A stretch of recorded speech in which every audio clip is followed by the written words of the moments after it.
think I murdered someone? Come on, Tom. You know me a little. Nobody knows anybody. Not that well. You know or you wouldn't be here. Not at all, sugar. I came to hear your side of the story. How horrible Rogue was. How he goaded you into it. How he tried to shake you down. That's not why you came either. Tell me why I came. The oldest reason there is. There are friendlier places to drink. Why can't you admit it? Admit what?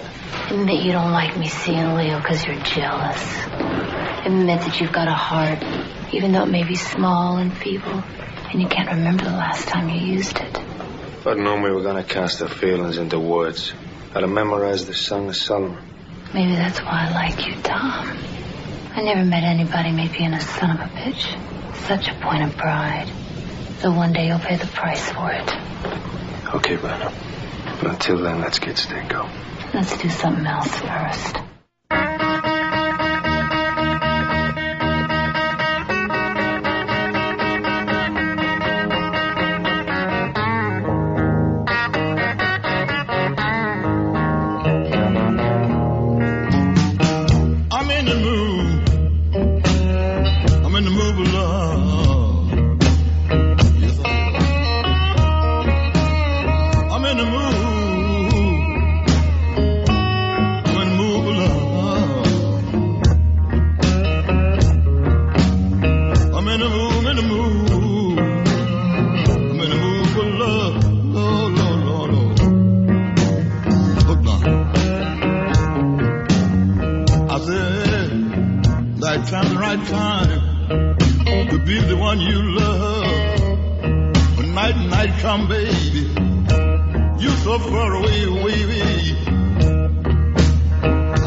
With you, baby. I don't want to be with no one else. I can't get my thrill, baby. I'm rather I be with you. Good night time, right time. Oh Lord, to be with the one you love. I'm in the mood, baby. Oh Lord, I'm in the mood of love. Don't have much on me.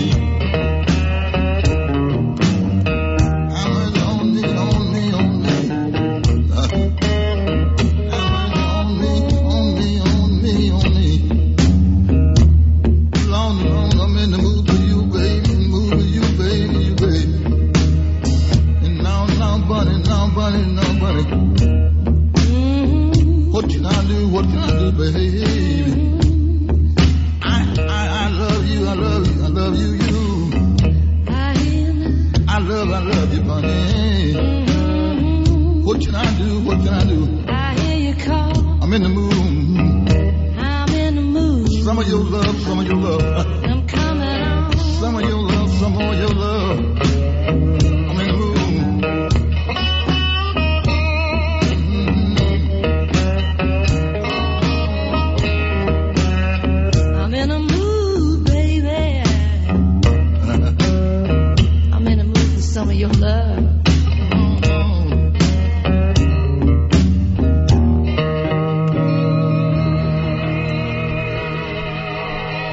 Yeah, buddies, it's the Ron and Fez show. 866-RON-0-FEZ. 866-RON-0-FEZ. I'm Ron Bennington. There's Fez Watley. Hiya, buddies. Earl Douglas, did you pick out the John Lee Hooker, or was that our guy Hicks? That was our guy Hicks. Yeah, he's the best. He is the best. Not that Earl isn't fantastic too, Fez. I'm reading I'm getting tons of emails about how happy people are getting the same best of over and over and over all day. Earl, you're at the top of your game right now. This is a good story for you as well, since he can't answer. Sure. This is a good story for you as well, Fez. You know all the Dillette problems that started before the show, and engineering had to be called in? Oh, yeah. The entire thing came down to the fact that Earl had his folder sitting on one of the keys. You keep a messy house, Earl, and it comes back to haunt you time and time again. All right, Ron and Fez show, 866-RON-0-FEZ.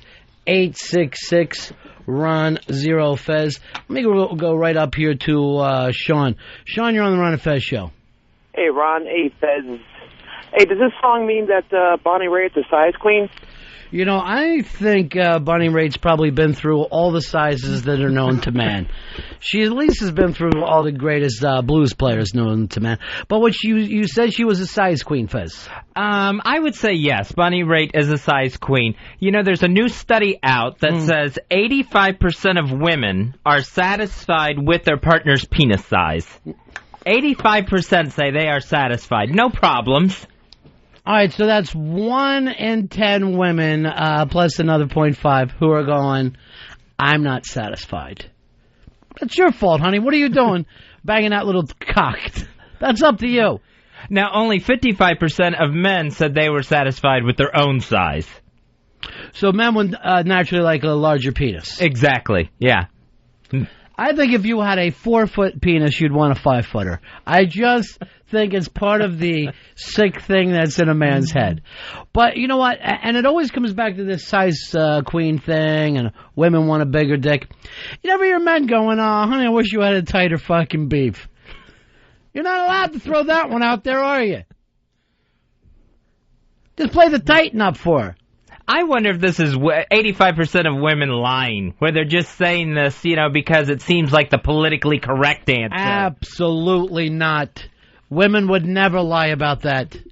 Never in a million years. If they can find something wrong with you, they'll throw it in. Now, wasn't there also some other kind of study that a woman can't feel anything like 3 inches in? Once it gets past 3 inches, there's no feeling there whatsoever. Yeah, I believe there was a study, and that's why they say. Why do they get mad when you tap the bottom on them, though? You ever notice that? Yeah.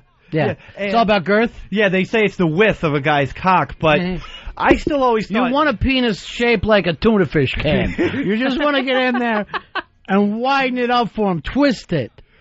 We had a friend in college. Our friend HP had one of those, and we used to call him Tomato Can. Short and stout? Yeah. Would you call him Tomato Can while you were licking on the tip of it? You redheaded weirdo. He showed it to us one time. He was bragging about it. You're like, it's short and stout. I always thought 8 inches is a nice thing, though. I kind of wish I had that, you know. But you were getting called Armadick from you showing your penis off during that fight the other day. It's very... Where you were on your YouTube fight, backyard fight. I can't reiterate any more than fights. It's very small when it's flaccid. Are you constantly shaving the head on a daily basis now? What are you, Marine Corps? Every time I turn around, you're getting like 2 haircuts a week. Really? Yeah, I got a haircut last Friday. Yeah. Maybe you just didn't notice it. I thought you got one last night. Maybe, I don't know. It was like he's 1960s NASA. We're part of the whole Apollo mission. I don't know what happened with these head-shaving bets. All of a sudden, I'm like, why did I ever have that curly carrot top, like, retarded haircut? That was the best for you. That was the best look you've ever had. This looks ridiculous. You should have drawn in your mean eyebrows like he did, too. You look like a redheaded, retarded, drunk version of Great Santini right now. Now I feel like going home and watching that movie. I can't get enough of it. I feel like more of a man, though. Yeah? Yeah. Well, that's because you got the big wedding coming up you're all excited about. Yeah, I'm extremely excited about that. You know what? I've gotten enough people emailing me saying that they didn't get on your invite list. I'm going to make up a Ron and Fez section. So if you would like to come to the Hard Rock that day, to the wedding, email us at ronandfez@AOL.com, ronandfez@AOL.com. Because I know that you want your family and friends there, but the listeners also have a right to be there. The listeners are our friends. Yeah. Flat out. I always thought the listeners are my best friends in the world. Because you can't keep real friends. Well, it's true. I haven't talked to my friends from home, so I want as many people here as possible for the wedding sensation. All right, 866-RON-0-FEZ, 866-RON-0-FEZ. Yes, you can email us at ronandfez@AOL.com if you'd like to go to this Thursday afternoon delight wedding. Or we'll have Mikey Boy set up some of his magic on the message boards. But for an invite to the wedding, ronandfez@AOL.com, ronandfez@AOL.com. Now, I know there's been some problems with Wiki. Is he working everything out now? I believe everything is getting worked out through J-Lo, the wedding planner. Dave, are you happy with it? Yes, I am. I am happy. Things are starting to get straightened out. I have decided I am as far away from this as possible. That I do not feel comfortable as a man planning a wedding or being involved in wedding plans. I never was involved in my own. I can't imagine being involved in anyone else's. I pulled out. You know, Wiki had all kinds of, what do you think of he actually said to me, what do you think of a black and white cake? And I go, I fucking don't even know how to respond to that. It sounds like a dessert. Yeah, I don't believe in segregation even in my pastries. I do. Really? I never mix the two, yeah. No zebras for me. I have my white side of the pastries and then the other side. Equal, but I like to keep them separate. And you know what? The pastries appreciate it because the chocolates stay chocolate and the vanilla stay pure. It's kind of fun to get in touch with your feminine side, though, a little bit. I don't have one. I wish I did. I don't have one. Nice. You get in touch, well, for you, it's easier. You're hermaphrodite. Of course, you're going to get in touch with your feminine side. I don't know. So you're involved in the wedding? I'm starting to enjoy picking out the tablecloths and things like that. None of that stuff means I couldn't tell the difference between a great tablecloth and a terrible one. Oh, it's all about the ruffles. Mm-mm. If you have some ruffles around the edges of the tablecloth, that's a top grade. You know, even when I go to a restaurant, if it's great food, I don't care if I'm eating in a hard booth. It just put me at the bar. Does not matter to me. And if it's a great place and the food sucks, I don't care. I'm not an ambiance guy. Well, that's true. It's all. I mean, in the end, it's all about the people and the friends. That's what makes a good meal. You know, talking about size queen, that Vicky's got gigantic breasts. Mm-hmm. I saw them in person too. Did you break them out? I didn't see them exposed from her dress, but they were still hanging out of her shirt. You get along with all the message board people, the Pal Talk people. You're like a. Like if this was high school, Dave wouldn't stick with a group. He runs all around. He hits all the cliques. And all the cliques hate him. Yeah, except I think I get along. But, you know, there's this one, I'm going to call him a douchebag who's making my life a living hell. Really? Yeah. Yeah, his name is Tax Cunts. And is that his real name?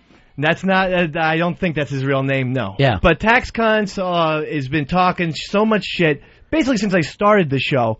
At one point, he's a guy who doesn't like you. He threw a napkin dispenser at my head.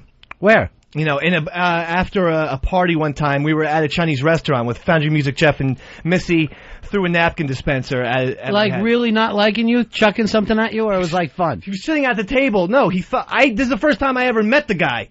Went to dinner with him. He throws it because hey, if Ron can throw a cowbell, I'm like I work with, you know, it's totally different. I don't see the difference. But go ahead. All right, but anyway. Sounds like they both hate you. You know what? If this guy's going to be a douchebag to me, I don't fucking care. I truly don't. But he went on Whackbag today and last night, came up with the most heinous thread I've ever seen in my life, calling my chick the C. I don't even like to say it, but calling her a C word, saying she's rank and all this, and he's saying she's trolling around, wanting to find other people to be intimate with, shall we say, because she's not happy with me at home and everything, and that he's going to. I don't think, you know, I mean, obviously, I don't think he means that. And I don't even know that fucking guy. But what I'm trying to say is you can't take on everything for the message boards. I understand that, but you know what? He also says, I'm going to go and break into this wedding and chant, you know, Dave's a dog fucker and Casey's a whore in front of her grandmother while they're trying to kiss during the fucking thing. Now, you know what, tax cunts? You come to all the fucking parties. You come to the bachelor's party. You don't say shit to me. You're listening to the show right now. Why don't you fucking call me right now? Why don't you talk to me in my fucking face? All right, Dave, I think this has got a lot to do with, like, pre-wedding jitters. Oh, it might. You know what I mean? So the last thing you need to do is worry about being in a fight before your wedding. It doesn't even make sense. This guy's bringing it on, Mr. I B. know, but someone says something on a message board, and now you want to fight them. It's, you know. You know why? Because then tax cunts will minions, Angel Fuck, and the others. Oh, wait. I can't have you ever speak badly about Angel Fuck. Fine, I won't speak badly about her. Other people then send this thread calling her, you know, just saying the most hard stuff about anal and this and that. And then send the thread to her. So she opens this thread this morning, sobbing hysterically. Hey, and I go on to Whackbag to look at the fucking thread, and these people, hey, way to go, tax cunts. Hey, thumbs up, tax cunts. You're the greatest. You know, what kind of website do you got? What kind of community do you guys have? Isn't there a certain time where you go over that, hey, I want to be like Mr. Negativity? Isn't there a certain line you can cross? I know. You're a little wired. I know that you don't care about the website stuff as much as you feel like you care right now. Oh, I do. It's stupid. You got a wedding coming up. You should be focusing on the positive. I can't when this guy's sticking the hammer to me. Here's Dugout Doug. Doug, how are you? Hey, I wanted to vouch for Dave here, man, because that was an absolute piece of shit bullshit move. Because the big bottom line is, the whole situation is, Whackbag supposedly is this happy land of no bashing anybody and all that shit, unless you're in this inner clique that they have there. And I know these guys because I used to be on the inner clique there. So they allow this guy to go in there and smash the shit out of Casey, which is ridiculous in the first place. But then they lock the thread before anybody can jump in and say anything. So you have all these guys ganging up, and then they close it. So it's there for everybody to read, but there's no recourse for people like Casey and Dave because they're absolute pieces of shit. They just want to be noticed. He's getting his name on the air right now, which is the goal, and that's all they want. They just shit on everything, and it's ridiculous, and it's pussy. All right, thanks, man. Peace. And you're not a human being if you hate everything. And I mean, while, yeah, the message boards aren't a big part of the show, you know, I do need to look at them for board gossip and shit like that. Just call my future wife a loudmouth cunt. I swear to God, man, it just sends me up to fucking Cloud 9. That's a good place, though. So you don't want to go to Cloud 9 whatever. when you're angry. That's where you go when you're happy. All right, 866 Ron Zero Fez. 866 Ron Zero Fez. Is that Tax Cunts calling you, Fez? No, that's not Tax Cunts. Who is it? It's my sister for some reason. Here, let me answer it. Who knows that I'm on the air, noon to 3. Oops. Where's your answer? Right here? Yeah. Oh, I cut her off. I can never use anyone else's phone. I know. It seems like they would all work the same. They all kind of look the same, but I can't work anyone else's either. I know. Isn't that crazy? You know, they're all set up. They have an end and a send or whatever, a talk and an end button.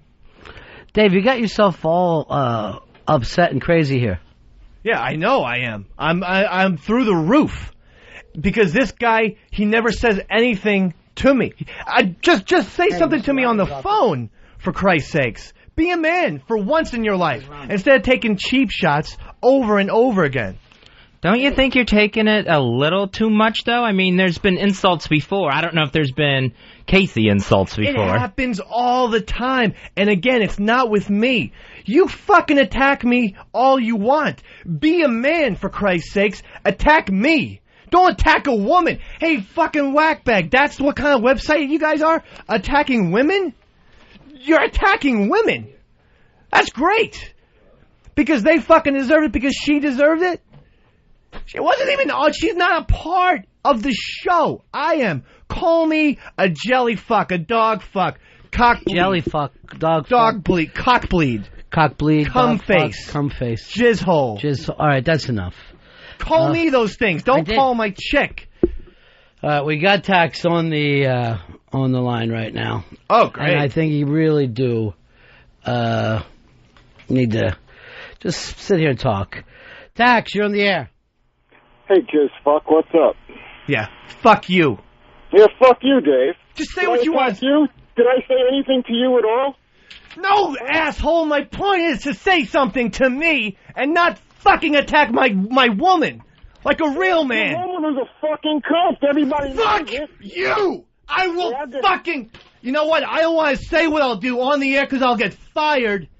Yeah, all right. Let's see some balls, Dave.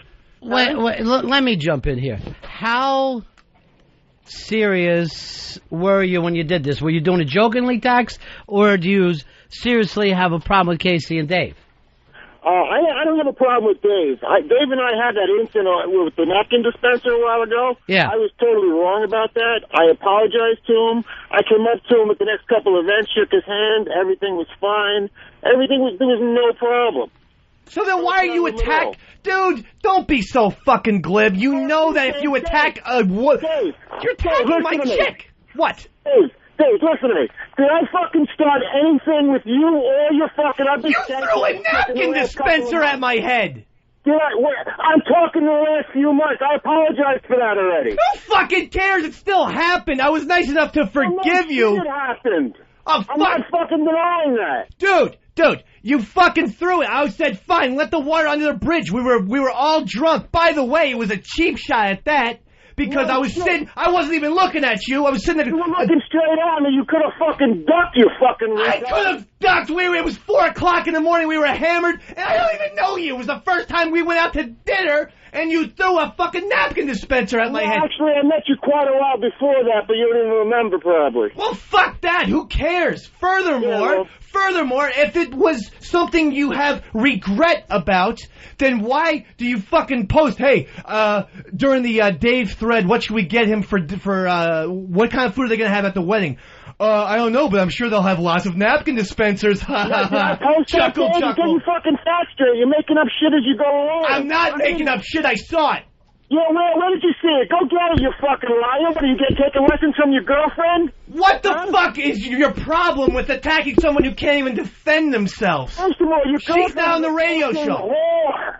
Huh? She fucks everybody. You are a fucking scumbag. To fucking Tax, seriously, you fucking crossed the line. Oh, come on. What do you want? You want the truth or you want some bullshit radio? It's not even the truth, asshole, and I fucking know that on good sources, and I wouldn't even care. Show me where I fucking posted that I was going to your wedding to attack or whatever the fuck you said a little while ago. Just because she can fucking get laid and you can't doesn't mean you should be so fucking bitter. And you know what this sounds like? It sounds like you... All right, hold on for a second, Tex. I'm dealing with some other stuff with Fez in the other room, so I didn't hear all the stuff that went down. But why did he start this? He says his only defense is that my chick is a cunt. He won't tell me, Ron. I'd ask him. I'll shut up for 30 seconds. All right, let me talk to him. Hey, Tex. Yo. What started this? Where would this come from? You attacking a woman and particularly Dave's fiance. This all happened last year, right before the Pal Talk softball game. We were at a Met game together. I did a goof gag on a picture, which I thought was from Mets.com. I did the old reach around to make it look like I was grabbing her boob. I never touched her. She came home that night, lied to everybody, said I fucking grabbed her, molested her, I'm a fucking asshole. I never fucking touched her. She made it up. It was a gag. I apologized to her right after that for offending her. I didn't apologize for doing it. I just said, I didn't touch you, and I'm sorry. I'm sorry you're offended. I thought it was good.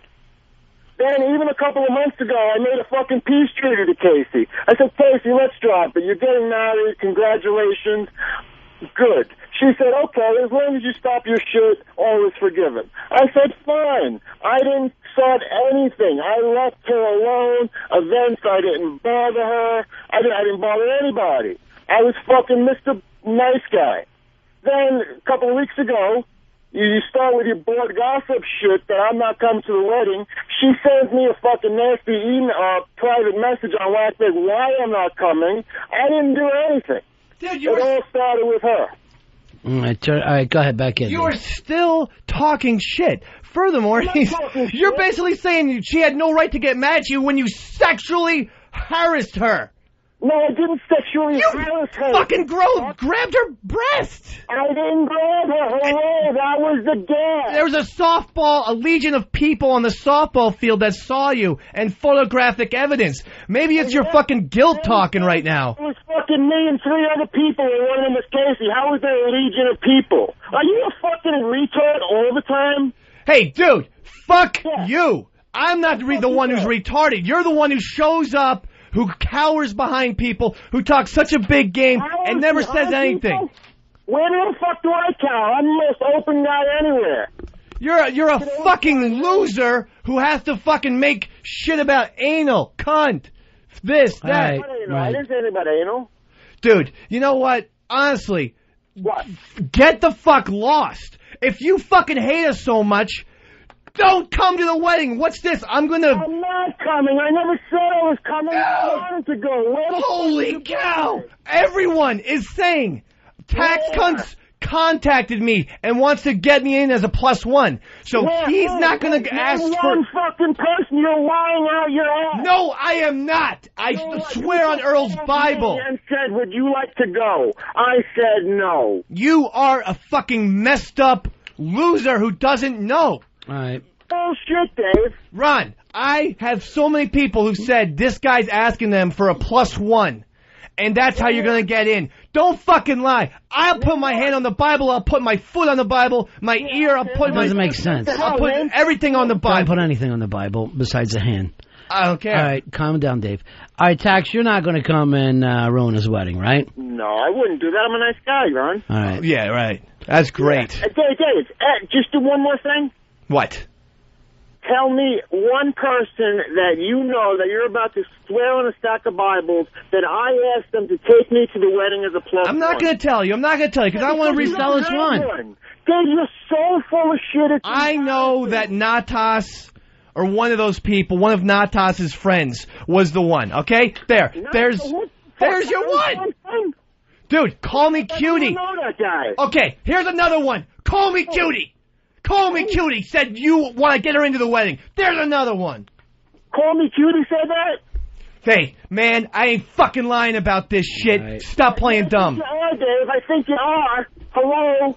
Oh, you are a little antagonistic piss face, huh? You are a jizzcock. All right, stop it, Dave. That's not getting us anywhere. Our Tax isn't coming to the wedding. And, Dave, you should keep him out of your board gossips or whatever. Because he doesn't feel friendly towards you. You don't feel friendly towards him. And that's the end of it. And everybody goes their own way. Fine. I agree on that. Why don't you just leave us alone and I'll leave you alone? How about that? Why don't you be civil? I know it's hard. That was my intention, sir. I know it's hard for a whackbag person to do.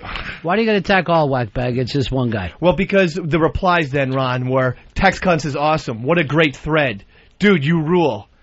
Hey, it's great. All right. I think we're at, you guys either stay away from each other or else, next time you see each other, you're going to act like idiots. So why do that? All right. I agree with you. Let's just stay away from each other then, dude. All right? You got it. All right. In person and through the internet. All right, Tex. All right, have a good one, gentlemen. All right, take care. Bye-bye. Have a good one. Now you can't start, talking about the guy. All right. You got to drop it. You're either going to let him say what he wants to say, too, or you drop it. Okay. But normally, I would say, during your little board gossips, only talk about people who find it fun. If you already had heat with the guy, of course he's going to act crazy after the fact. He felt attacked by you first. Yeah, but he's been, well... Go ahead. I want to drop it, but he's been the one who's been attacking first, always. The reason why he showed up in board gossip is because he attacked me, I don't know, the entire year and a half. All right, here's Call Me Cutie. Cutie, how are you? You're on the air. Hi, how's it going? Good.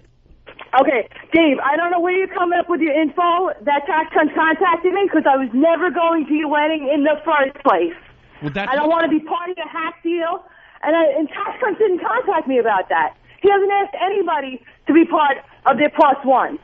That's not true at all. You're so full of shit. You're It's so on. fair. It's on the way. It's on Whackbag, But Cutie. why would you say that Cutie told you? Then Because- I'm not going to your wedding. You said No, it from I the didn't say very she. beginning. I didn't say she told me. I said it was in the different threads that I've seen that different people are saying we should smuggle in tax cunts plus one, or I'll do this. Is it all like that? I've seen We it. should smuggle in tax cuts. We don't care about your wedding, man. It's on the board, Shit. dude. It's on the message board. I mean, You're out of your am I? mind, you freaking Holy idiot. shit! No, someone give me some fucking pills because I'm hallucinating. Then call me LSD Davey. You must be Well, you take pills when you and tax is not want to protecting hallucinate, not anybody. want to. Whatever. Take me non-hallucinogenic pills. They don't have those. Find them then. I don't want those. I like the other ones. You have to. All right, invent Cutie. So Cutie you never talked to her, so you can't use her as here's a person. Fucking use my name. Yeah. All right, Cutie. Thank you. Bye-bye. She's another one. They're all together. They're good at lying, staying in the pack. Love it. Love integrity. Dave. Yeah. You got yourself all fired up because you got a wedding coming. You're a little bit crazy right now. Yes, it's going to be a great wedding. Most of these things that you're talking about really don't matter. They take place on a message board in the middle of cyberspace. You are involved in something else, a real wedding. Yes. No, I know. I mean, I want this to be, but I just want this to be the most special wedding ever. And I think it will be if people act accordingly. This is a real fucking wedding in the heart of Times Square. Yeah. This is a big deal. This is the thing for my life, Casey's life, being presented by Ron and Fez. It's like it's a big, huge deal, man. It's the event of the summer. It just, Here's Frank. Frank, you're on Ron and Fez. Hey, buddies. Hey, man. How's it going? Good. Hey, I had a guest in my house the weekend before last, visiting with my daughter, Lee. And I just want to point out, it seems to me that Casey's starting a lot of shit these days. She started all kinds. I'm not a PTer. I listen to your show. I'm the dude who Marvin Gaye stole the drugs for. I've been listening to you dude since you came on. Right. XM there. But it just seems like they're starting a lot of shit out there in PT land, man. I don't know why. What is he talking about, Dave? Do you know? Something about Pal Talk. I know she had a fight with a girl who flew into California to stay over the weekend. Is that correct, Frank? Yeah, she started shit with my daughter for no fucking reason. Well, dude, no fucking reason. I'm not attacking everybody. Flea. I don't know what the problem is with Flea. I don't know if he's a bad guy or a good guy. It seemed like he was all right to me. He didn't know who Hunter Thompson was. I had to give him a little lesson, but other than that, he's a cool dude. So I know nothing about this situation, and I'm not attacking them. It just seems that there's a lot of bullshit going on behind this wedding, man. That's all I just wanted to say. Okay, well, thank you, Frank. I mean, I don't know what the deal is with that. All I'm just saying is, look, we know who this is about. It's not about everybody else. There's always going to be little snips and little wars and verbal sparring. That's part of radio. That's part of this and that. But, sometimes people take it to a totally different level. That's all I'm talking about. All righty, buddies. Hey, peace out, man. Okay, Frank. I thought all this stuff, the message boards, Pal Talk was all supposed to be for people who, didn't have, a lot of friends in real life to make some friends online. Right. It's not that way at all. But you got yourself into a rage about something. A guy that you've only met once. Your chick's only met once. Well, she's met him a few more times. Oh. I met him even a few more times. Yeah. But what's bothersome is they act one way over the internet and a different way to your face. And again, it's worse to see it in print of C words and this and that, calling people those names. It's really terrible. I understand. But I agree with you, Mr. B. I'm not going to let this soil my spoil my wedding. Soil would be shit. I'm not going to let it, because this is going to be the most fun thing of all time. I don't know. I'm worried that you're going to turn into some kind of a Hulk rage, freak out weirdness. No. I am going to put all of my positive energy into this, and this is going to be the best event yet. I'm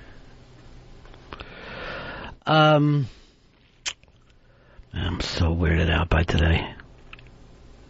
It's It's always something, man. It's always something in your life. And if I even got into it with you, David, you would know that all the stuff that you're worrying about now would dissolve in an instant.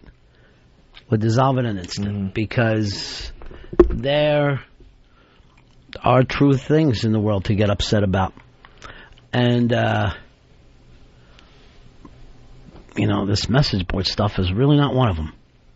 Okay. It really means nothing in the long run.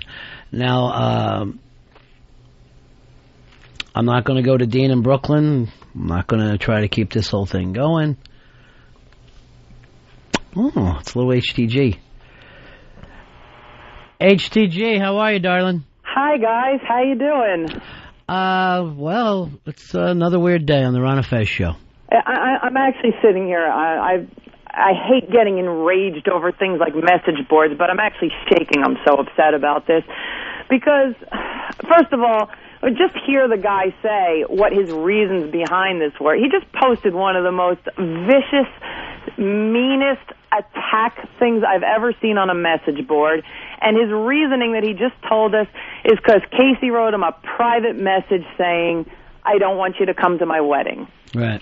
Because there was some even taking his side, at best case to him, there was a misunderstanding over whether he did or didn't grab her boob at a ball game. So she has every right not to want the guy coming to her wedding. She wrote him a message saying, I don't want to be involved with you. You're not my friend. You threw a napkin dispenser at my fiance's head. And look, I'm not going to be one of those people, but this guy's got skeletons in his closet. That when you've got skeletons in your closet, you don't go out there hurling things about other people on a message board. Okay, I understand. And at the same time, Dave, you shouldn't have brought him up in the last board gossip, and you're not going to anymore. Agreed. Because he doesn't want to have fun with you. There's some kind of, crazy rage going back and forth between the two of you. But, if that guy was Lisa Ann's father, I'll eat my shoe. Casey apologized to Lisa Ann. She was joking around, messing around. She said, she had been in a bad mood and was just throwing stuff out there trying to be funny. And there's no bad blood between the two of them, so there's no way that's just some guy trying to start trouble. You got to remember, this is their wedding coming up, and anyone who's trying to mess with that, they don't even realize you're ruining somebody's wedding. And that's just disgusting. You do get a little crazy at wedding time. Now, to take this off in a different direction, I'm a little uncomfortable with you right now, too, HTG, because this, I'll go so far to say sick relationship between you and Sheepy has passed into another strange place where I don't know whether you've seen this, Dave. Sheepy is now wearing pearls. No. What? Yeah. Sheepy got himself a thing of cheap pearls, and he's wearing them. Like Barbara Billingsley with a gland problem. Yeah. Oh, my God. You know what? I'm sure it matches his hood beautifully. Yeah. This is like one of those situations where you see, like, the middle school teacher who's been arrested for sleeping with the 8th grader. It just kind of, even though I don't think there's any sex involved here at all. There can't be. It's Sheepy. Exactly. It just reeks of that whole feel, though. Yeah. I'll put a stop to it because it's funny. I do think of Sheepy like he's like my 14-year-old cousin or something. Right. He's just so sweet and cute, though. Yeah, but he told me that his name is Sheepy Typing Girl, and I'm like, that's wrong. Stop it. That's weird. Yeah. I don't think that's normal behavior. Yeah. We went out to dinner last night with HTG and Mike Haka, and she talked about Sheepy for the first 45 minutes of the meal. The meal lasted 50 minutes. Right. Because we couldn't take any more Sheepy talk. Then you know what happens? Then in that case, Sheepy wins. Because that's what Sheepy wants. I can't let that happen. But you know what? I did, Sheepy had that, someone just brought this up to me. Sheepy had one of those, like, breakup families where he lived with the dad and not the mom. And then, because I was saying yesterday, he's always going for the alpha female. Oh, right, So I didn't even realize, from a psychological point of view, maybe it's doing him a lot of good. Yeah, the courtship of Sheepy's father. Yeah. All he had was Mrs. Livingston bringing him up. So I probably shouldn't suggest Sheepy as the Joan Rivers role on the red carpet going into the wedding? Well, my problem was this. He said that you told him to wear a G-string, but to wear it backwards. So I don't know whether you said it or not. You can get really tangled up like that. Yeah. All right, honey. No, you know what? Actually, I took away his VIP area at the Rockahula Luau. Good. Don't be too nice to him.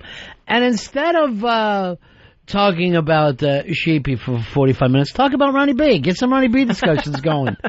Yeah, there was very little Ronnie B. I hate that. Ronnie B. out of your mouth. I don't like that. Well, after that stalker accusation, I've been a little nervous. I'm like Stalin. I like to bug people to find out, all the things they're talking about, bad or good. Just get it out there. All right, honey. All right. Bye-bye. Bye. I wouldn't mind getting those 2 matching pearl necklaces. Yeah. Just little keepsakes. Friends forever. BFF. Oh, that Sheepy's a nutty bastard. He's planning stuff away today. How you doing, Fezzy? I'm doing all right. You going to do okay with this? Yeah, I have to. Yeah. I have to do okay with this. Good. So, I have no choice in the matter. Good. All right, 866-RON-0-FEZ. 866-RON-0-FEZ. Oh, look who it is. It's Al Dukes. Hello, Albert. Hello, Ron and Fez. Hey. Hey, speaking of some internet stuff.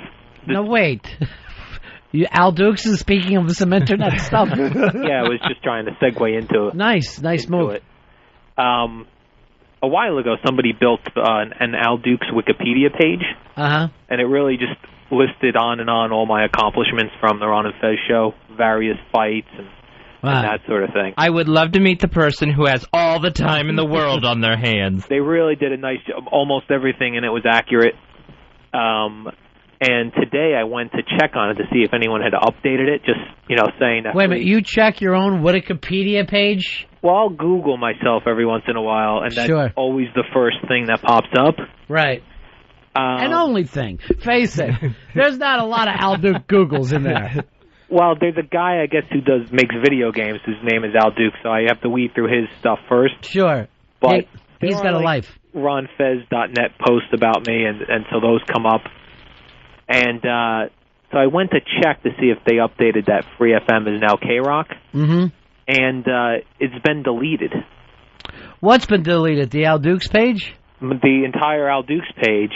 And if you type in Al Dukes now on Wikipedia, it just goes to the Ron and Fez page. And not only has my entire page and all my accomplishments been deleted, but every reference to me on your page is gone. So it's like I never worked with the show. Oh, so the only person that ever worked with the show that's out is Al Dukes. Right. And they've got such minor characters from the past show on there. Mine's completely deleted. Everyone else has a page. Yeah. Well, you played a major role with us, Albert. Yeah, I mean, enough that I had a nice long page, Wikipedia page with links and I was linked back to the WNEW page. I was linked to the Booker page. All of that now is missing. So what's your theory? My guess is that maybe someone on your staff who doesn't like all the things I did for your show deleted my page. Oh, so there would be no comparisons. Someone with a really small Wikipedia page, maybe. Mm-hmm. Like Earl. Oh! He's got a paragraph. That's true. That's too much. Yeah. Part of that is just blah, blah, blah. What do you mean, Al, you're insane? You think I would... All right, I'm going to delete... Oh, you pissed on yourself. Or the time you got your Billy's shit on your check. You think I want to erase that? Why do you know everything about his Wikipedia page? He was even saying in alphabetical order, it seemed. But you're absolutely... Maybe, I have no fight with you, Al. Why would I even do that? Maybe because I'm one of the longest-running producers from the past show. True. You don't like that? Or do that type of stuff for the show? What, get beat up? Not get beat up. Contribute. Well, I contribute also. Not like Al. Earl. Right. Al was the guy you love to hate. Earl's the guy you hate to hate. Earl just says, every time I hear Earl on the show, he just says, I'm going to send an email.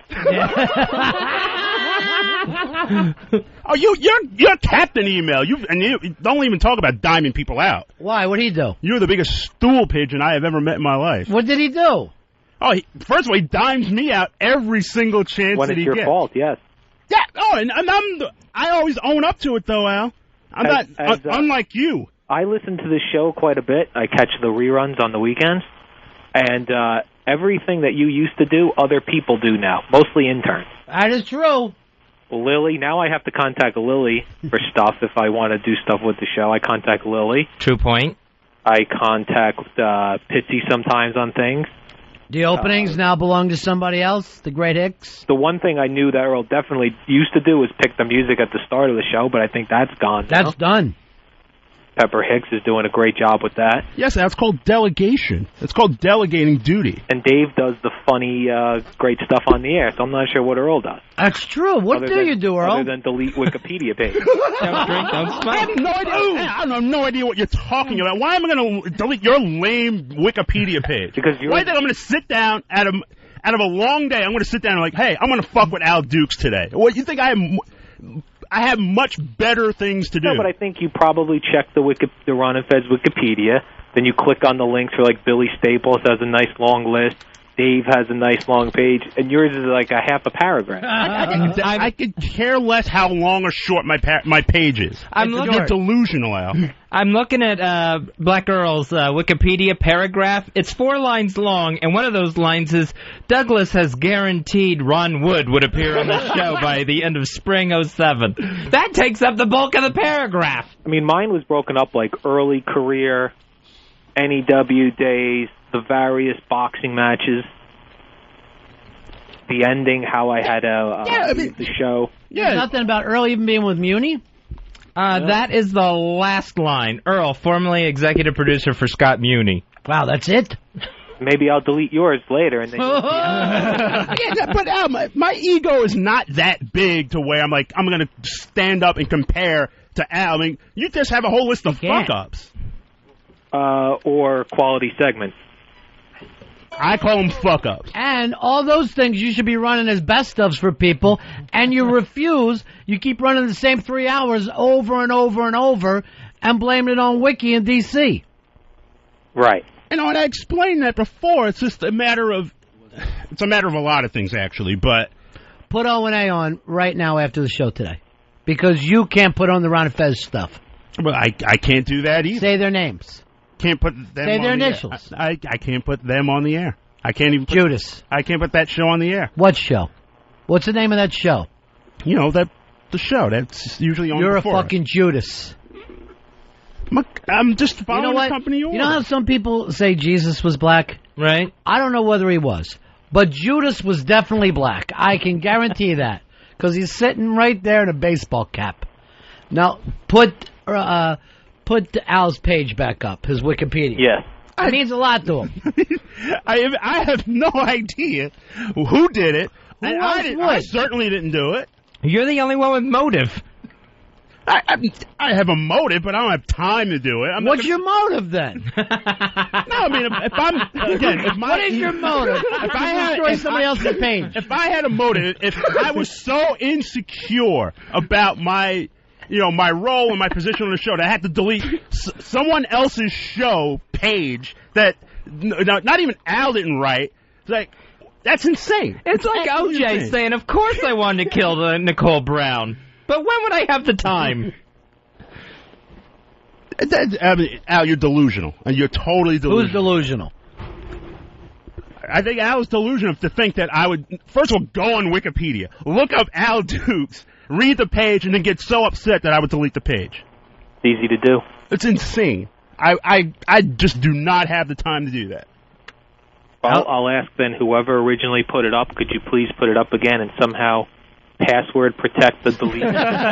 He's very proud of his Wikipedia page.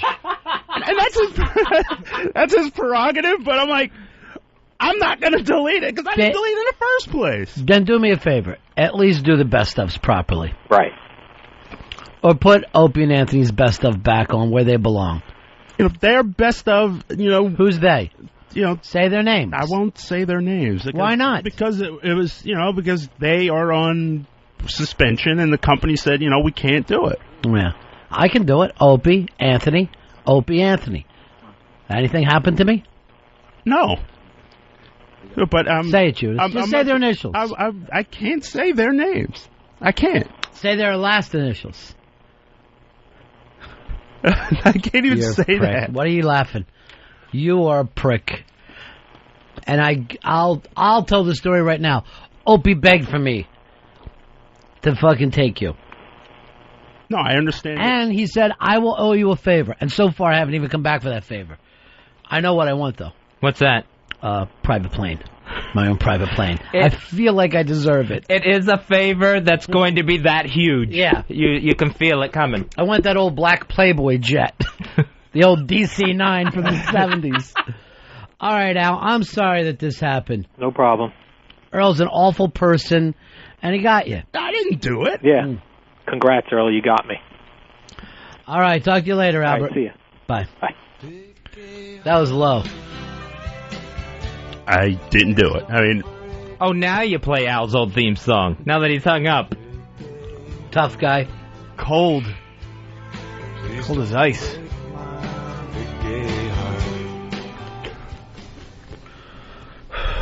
Earl and Prickopedia.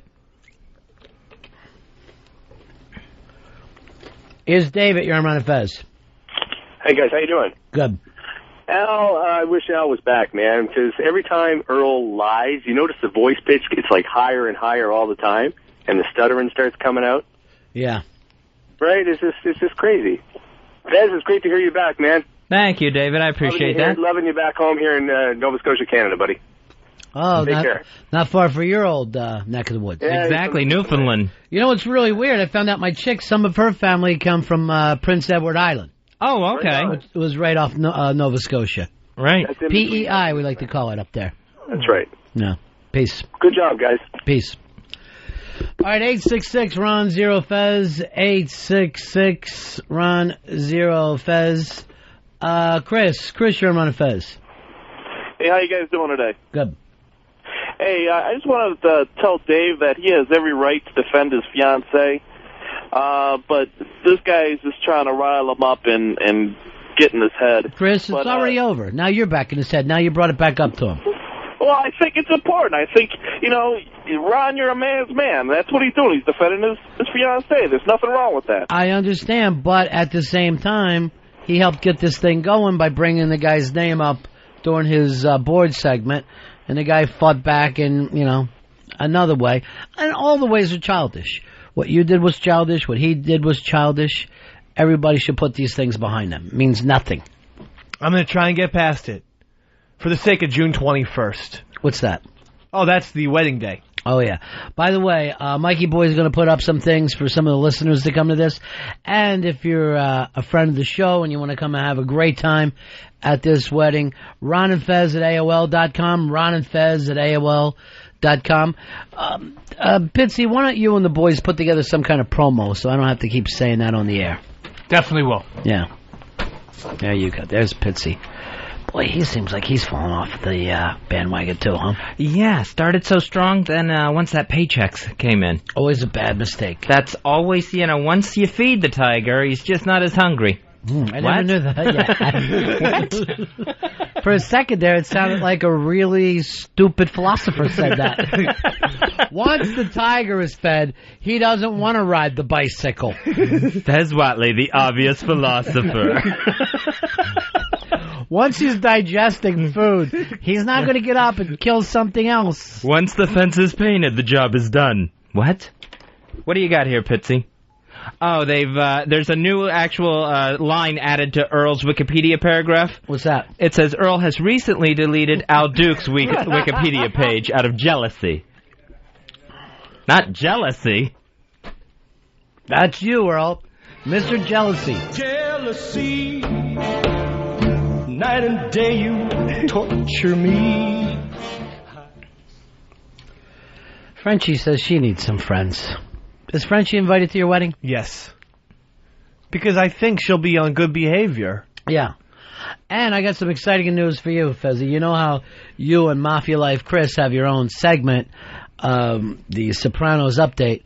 For the last one coming up this Monday, he will be here for a sit-down. He will be in-house with Fezzy, sit-down Mafia talk. Wow. I think he should just do it from the phone. Well, we can do that and just play some fantasy Mafia stuff.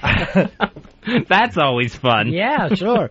We had a great time with that yesterday. Because he has a fantasy Mafia board. MafiaLife.com. Yeah. Join it and be a capo or a foot soldier. Yeah, I don't know why anybody would. Thanks, French. I don't know why anybody would ever join and not want to just be the Godfather. I would never want to be the foot soldier. Well, any of those role-playing games. Yeah. Why not just be the wizard with all the powers? Yeah. You have to work your way up, like in the Why? You know, I think that's the way it's done. But not in real life. Really? Yeah, kings don't work their way up. They're just, you're born a prince. Oh, that's true. Yeah. I mean, if there was fantasyroyalty.com, that would be a different story. Well, they have all those, right? Like you go places and you pretend you're a wizard and you're the prince who has to get the key back. EverQuest. Yeah, I don't understand how they work. Even like if I was born in the Middle Ages, I still wouldn't act like that. I still would dress and talk the same as I do now. Ancient Rome, I would dress and talk the same way. Here is a guy called Lowrider. Hello, Lowrider. Hey, how you doing, Ron? Hey, Fezzy. Yeah. What's that? Why, even after I give you the signal, Earl, you too busy deleting stuff? Well, what can we do for you, Lowrider? Yeah, how you doing? Good. Hey, listen, I've been all over Pal Talk this morning trying to find out how you send some money, like the big envelope full of cash to Dave's wedding for him and Casey. But, these people, they don't want to, they're tight-lipped about some information. And, hey, Dave, dude, how do I get this cash to you, dude? Well, if anybody ever wants to send us anything, you can always send it right here. 111 West 57th Street, Suite 500. That is New York, New York, 10019. Cool. Hey, Dave, do you need Confederate money? I could always use some. I'll take money of any kind. Well, you guys got to start getting married first, but I don't think that's going to happen. But I'm going to put it to attention, Dave. Yeah. Because I believe Earl buy peanuts with it. Oh, dude! Lowrider! Lowrider, great line. By the way, I want to thank Mud Eater from RonFez.net. He sent me some lovely cigars and some lovely DVDs. One of them being Larry Sanders. And the other is this show Spaced. I never heard of it before. I've never heard of Spaced. Yeah. Any of you guys on top of this? Any of the guys? Of course, you're going to know, Pepper. You're the anti-Earl. I believe it's a new comedy on the BBC. I haven't watched it yet, though. I heard about it. On the BBC. All right, see you later, guys. I All got right. to drive. You take care there, Lowrider, and keep the bears off your bumper. Can I also thank Mud Eater for this wonderful wedding card? Really? Yeah, it plays a song and everything. Is that Rocky?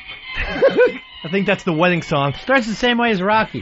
And he put in some cash in there. So really, Johnny Cash? Yeah. So I mean, actually quite a bit. So thank you, Mud Eater. That was extremely generous and very appreciative. Casey will never see it. Mud Eater, you could have used that to buy more cigars for the show. A lot of cigars. A lot of people write to me and say, I got you some cigars, but what does Fez like?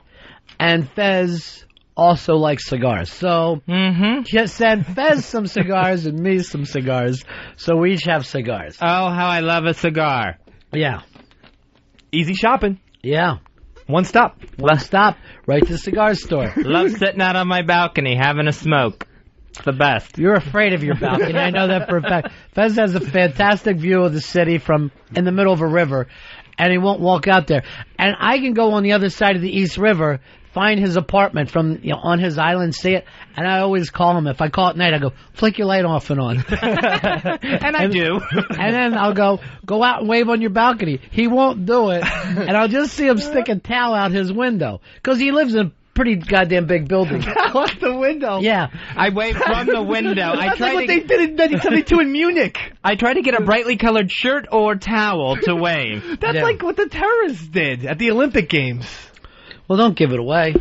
Hey, speaking of which, did you see that these terrorists that got stopped over at JFK Airport, they had used the Google Earth thing to figure out how everything works? Oh, yeah. They were using aerial shots of JFK International Airport to kind of cite out what they were going to do when they were going to blow up the pipelines in Queens. Now, have you guys been on the new Google Earth Street View? I've checked out some of it, yeah. I went on it the other day. People were going, oh, you got to check this out. So I went to, if you go to New York City, you can go to Street Views, blah, blah, blah. I did my street, came down, saw my apartment building. My car is parked out front. Oh. I actually saw my car on the Google Street View Earth thing. And I'm like, I don't know how I feel about this. If I had been standing outside at the time, I'd have been on this. Oh, that's really trippy. Yeah. And I think invasive. I find it kind of invasive, too, but people don't seem to mind to be on a constant pal talk. Yeah, you know what? I didn't find it all that invasive. I was still kind of really fascinated by the technology till I heard the terrorist story. Then it panicked me. Oh, yeah, you will do anything for safety. Oh, yeah, because I thought this is really unique that they're able to do this and get everything mapped out where you can just basically walk down a sidewalk.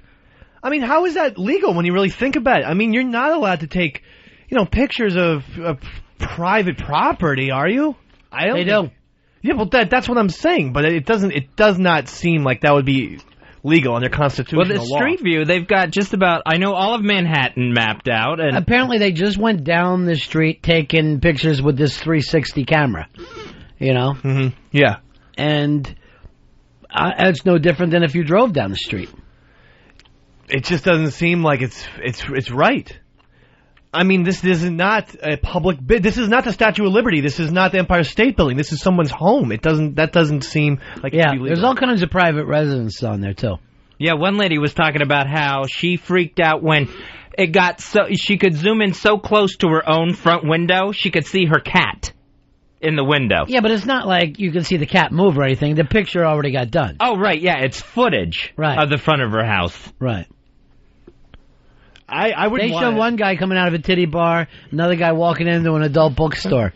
I'm not kidding. Are you kidding? No, not at all. It was up on Drudge the other day. Here is Eric. Eric, you're on Ron and Fez. Hey, Ronnie. Pepper Hicks, good kid, close miss, though. Spaced. That was on the BBC previously. It's not on anymore. And it starred those two guys from Hot Fuzz and Shaun of the Dead. Oh, okay, so it's an old BBC show. Yep. It was Nick Frost and some other guy. I forget the main dude from Hot Fuzz. All right, and what's the show about? As I understand it, it's stoner humor. That's me. Here is Blake. Blake, you're on Ron and Fez. Go ahead, Blake. Lost you. Larry.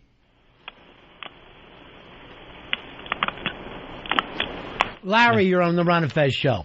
Stakeholder 338, buddies. Hey, man. All right, I have a HTML backup of Al Dukes' Wikipedia entry if anyone wants to put it back up, or I can put it back up for him. Yeah, well, go ahead and put it back up. It means a lot to him. All right. Why you would back that up is insane to me, but okay. Hey, I'm going to save this for another day. In case this ever goes down, I can read all about Al Dukes. Matt, you're on Ron and Fez. Afternoon, boys. Yeah. Hey, just Ron, really quick before you talk about that Google Street View thing. Being a cop, I actually looked into this the other day because some people at work were talking about it. The reason they're able to do this and post it on the web is just like how you and I have the freedom to walk down the street and see the same things. Right. Everything that they're putting there is all in the public view. But here's the thing. Let's suppose there is, you have some private property. Now you're shooting it from a satellite. So you might put up a big fence so people can't see, hedges, but from the satellite shot, you can look down, see their, the layout of their property, see, how big their garage is, their swimming pool. The only way to get by right now is you got to be just not giving a fuck. You've got to say, this is who I am, and I don't give a shit what you think of it. That's the only way to live in the modern age. That's very, very true. We have no real privacy. We have zero real privacy. Anybody can look up your credit card information.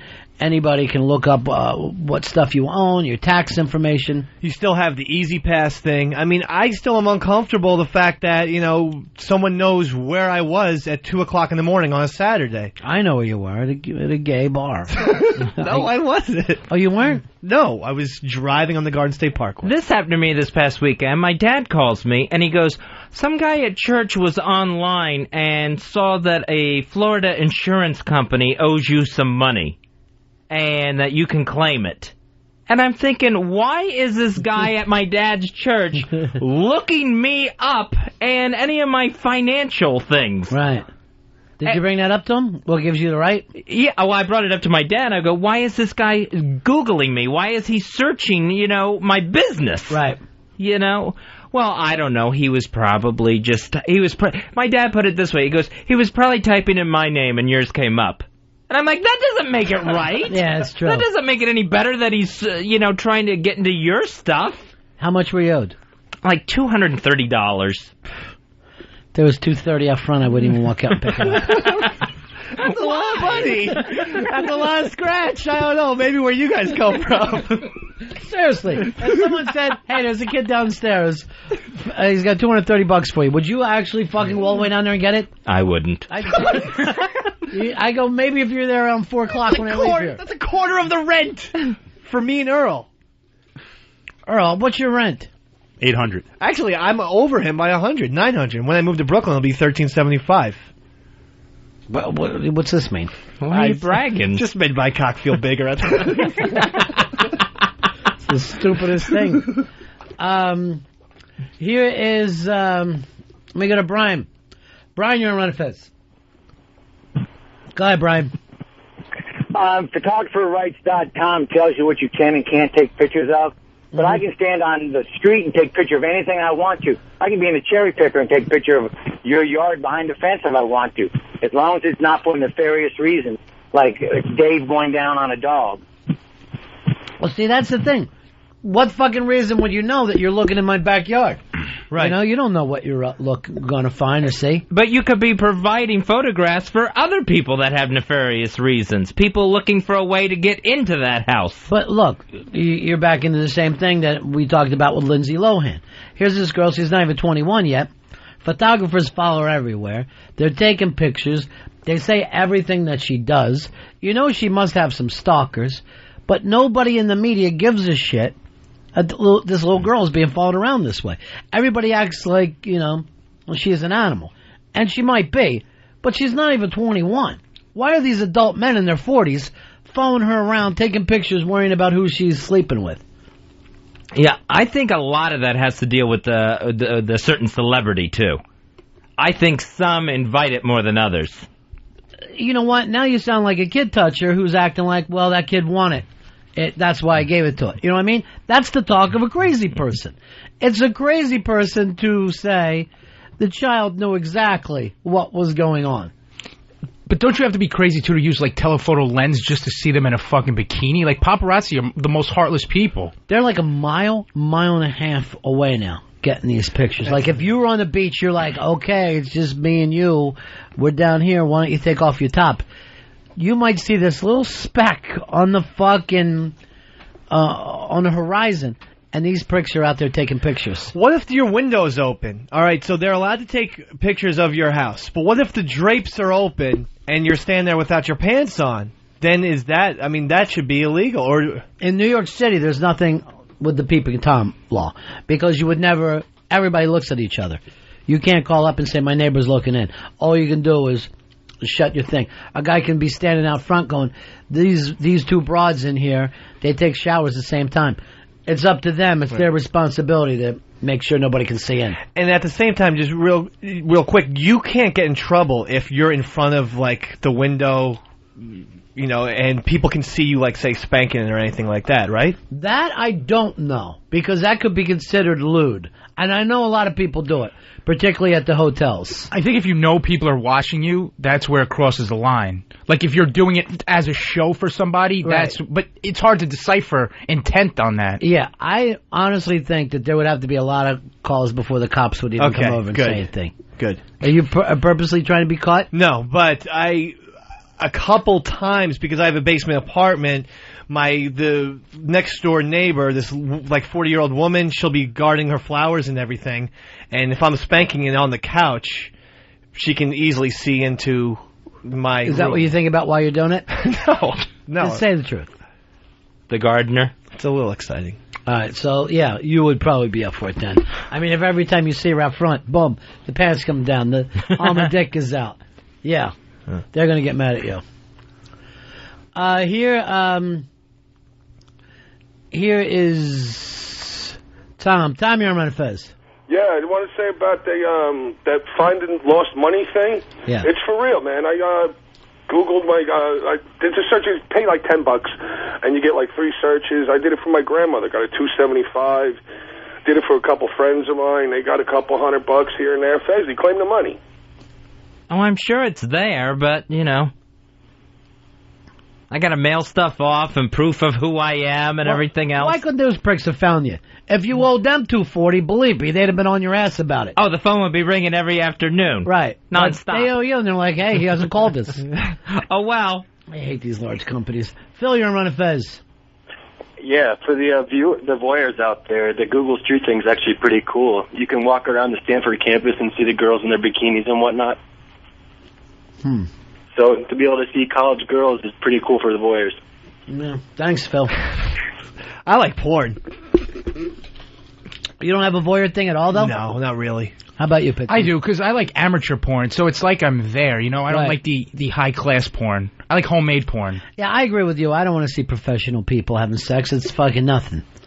Oh, no, they know what they're doing. They know how the amateurs, you don't hear a lot of screaming and moaning in amateur porn. I've watched my fill, and that's just my main complaint. But I think that I can relate more if there's a guy with a beer belly there and fucking a chick that looks good instead of some guy who's all done up that you know you'll never look like him. The fact that what he's saying, he doesn't want to see some professional model being with a chick. Oh, okay. He wants to see a regular guy. Who looks at the men?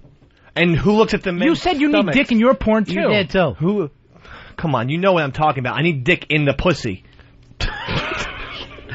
Yours? Do me a favor. Yeah. You've cursed enough for today's show. Okay. All right? I didn't want to talk about the first fucking sex. 20 minutes, no, before that. Oh, the first 20 minutes of this and that was fucking insane. I know, I'm sorry. And Fezzy was having problems all the time. We can't count on you. No, we can't count on you to be a person. Yeah, I know.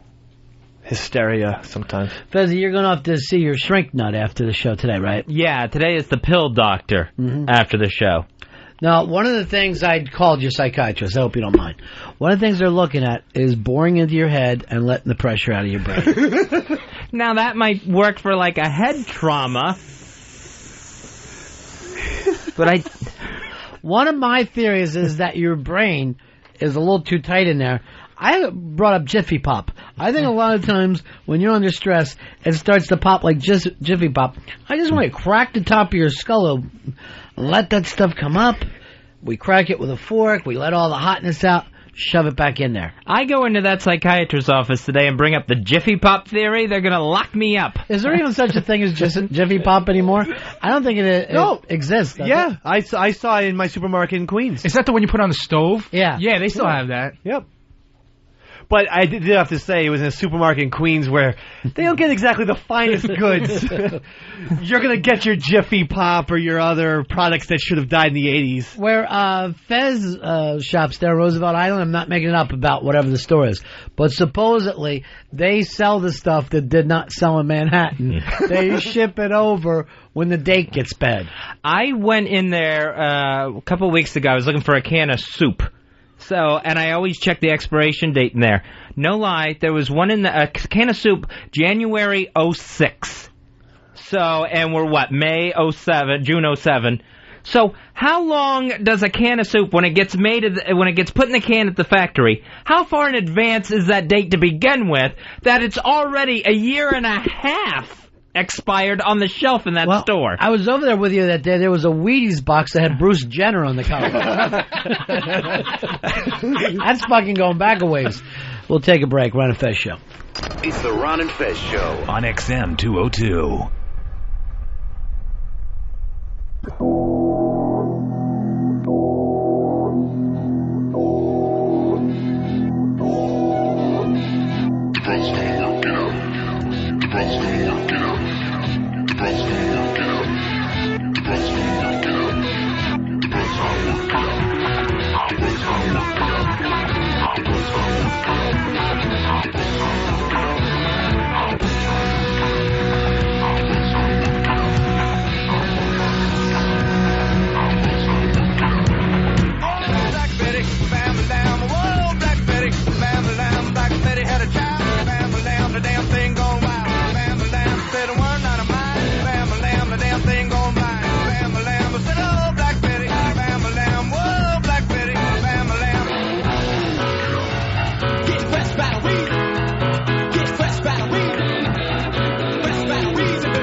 the damn thing gone wild. Bam-a-lam, said a word not a mine. Bam-a-lam, the damn thing gone blind. Bam-a-lam, I said, oh, Black Betty. Bam-a-lam, whoa, Black Betty. Bam-a-lam. Well, yo, believe me, I like it loud. I'm the man with the rock that can rock the crowd. Walking down the street to the hardcore beat while my JVC vibrates the concrete. I'm sorry if you can't understand, but I need a radio inside my hand. Don't mean to offend other citizens, but I kick my wire way past hand. My story is rough, my neighborhood is tough, but I still sport gold and I'm out to crush. My name is Cool J, I devastate the show, but I couldn't survive without a radio.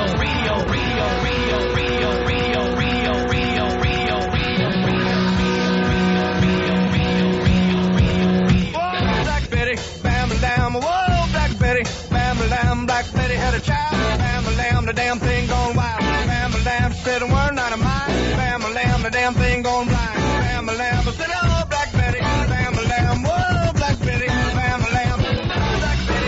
Bam-a-lam, whoa, Black Betty. Bam-a-lam, Black Betty had a child. Bam-a-lam, the damn thing gone wild. Bam-a-lam, said a word not a mine. Bam-a-lam, the damn thing gone blind. Bam-a-lam, I said, oh, Black Betty. Bam-a-lam, whoa, Black Betty.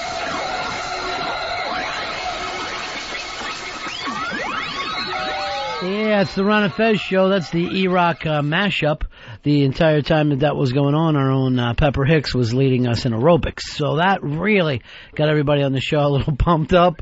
Got the heart beating where we want to. He wants us to keep it at a certain level. Yeah, I don't care for that. Yeah. What I want you to do, Fez, is when everybody's doing that on the show, because of some of your past history, just walk in place. Just simply walk in place for yourself. I think what I'll do is those exercises that you see at the nursing homes where they sit in their chairs, but then they stretch their arms. Yeah, I've never seen those. I don't know how that works. How's everything going with you, big man? Going all right. Yeah? Yeah. Who's on the job? Everybody at this point now, yeah. Did you want to take off? Do you want to go? No, I just asked that and was told to wait. Mm-hmm. So, I think I will wait. Okay. So... But, just hearing some of the plan, what's going on, what they have to do and stuff. Yeah. So. They're already putting plans together? Or? I think so. Well, I think some preliminary plans have been put together as I talk in code here. Yeah, I know. I don't know how that stuff works, but I know also, it's not like it used to be. Right, yeah. That's exactly. That's the... that's the good thing. Totally. Science. Yeah, exactly. It's technology. I forgot I was supposed to give that to you today, too. Okay. Thank you. That's a little something between you and my chick. All right, it's the Ron and Fez show, 866-RON-0-FEZ, 866-RON-0-FEZ. So it's okay that you missed that one, Fez, but the next time that E-Rock puts together a mashup like that, I want you to go, who did the Black Betty song? That was Ram Jam. Ram Jam, and that's the only thing that anyone knows that they've ever done. Yeah. And it never goes away. Never goes away. It shows up in movies. It shows up in commercials. Now, did they write it, or was that like some old folk thing that, it almost sounds like voodoo, right? I bet the story is like crazy. Yeah, it sounds like something... like almost chanted or something, like a monk's chant or something. I don't know. No monks. What monks? No, I said seriously. I want you to think of a bunch of monks in a monastery doing Black Betty and see. No, they're not like that. Finally, a church worth going to. Happen. It's not going to happen at all. Because we got to catch up on a bunch of emails here too. And emails? Yeah, emails. It's something that we get sent to us through the computer. Listen to this. And now, Ron and Fez, the show of the future, brings you... Electronic mail. Mail sent electronically. Oh, now I understand. All right, Fezzy, this, it's a correction for Fez. This is from V. Smith. He says Fez's psychiatrist probably looked at Fez like he was a maniac when Fez said that he spends 17 hours alone because he thinks the 6 to 8 hours alone doesn't really count as alone time. take away 3 hours of the show, you have 13 possible hours of alone time, not 17. So I wrote back to him, when you sleep alone, you're alone. And he says, but that gets into the gray area, because you could sleep in the same bed with someone, but once you are asleep, then you are alone with your thoughts, which I think eliminates those 6 to 8 hours of sleep. V. Smith, there is no gray area there. If you're sleeping with somebody, you have access to that person. You are not alone. There was someone right next to you in the bed. I was talking yesterday how I spend probably 17, 18 hours alone every day. Mm-hmm. You cannot subtract 6 to 8 hours for sleep. I am still alone. All right, Earl, where are you on this one?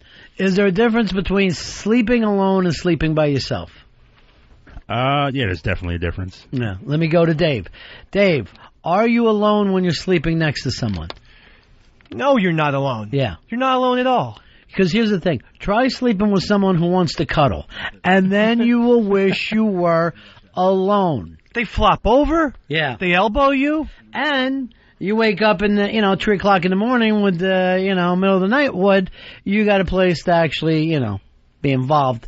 Not like poor Fezzy and Earl is, and Dave used to be till quite recently. Yes, I'm sleeping single in a double bed, and that counts as alone time. Oh, that sounds like a lot of space. That sounds like a fantastic amount of space. Oh, it's good, but I only use one side. Despite having the queen-size bed. Mm-hmm. Queen. What? I still use just one side of the bed.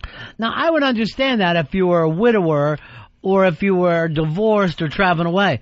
But you've never slept with anyone. Why didn't you ever get your ass in the middle of the bed? I have no idea why. I just tend to stay to one side of the bed. Earl, what about you? Oh, I'm all over the place. I flop both sides of the bed. Mm-hmm. Dave, if you're alone, do you try to sleep in the middle? Nope. I'm a left-hander. Whenever I've ever dated a chick, she's always been on the right, and I've always stayed on the left. And if I'm by myself, I stay on the left. Bitsy, what about you? I always sleep closest to the door in case somebody comes in. I do the same exact thing. I feel like I'm working the perimeter. That's what I do. That's the side I'm on. All right. So anyway, Fez, you are alone when you're sleeping alone. We back you up 100%. Thank you. Against V. Smith. This sent to us from Lieutenant Rooster. Dude, he says, what's with the imposter Rooster coming out to my old music? I gotta tell you, I am hurt, bro. Wow. Rooster, Dan, the real one. Yeah, here come the rooster. Yeah.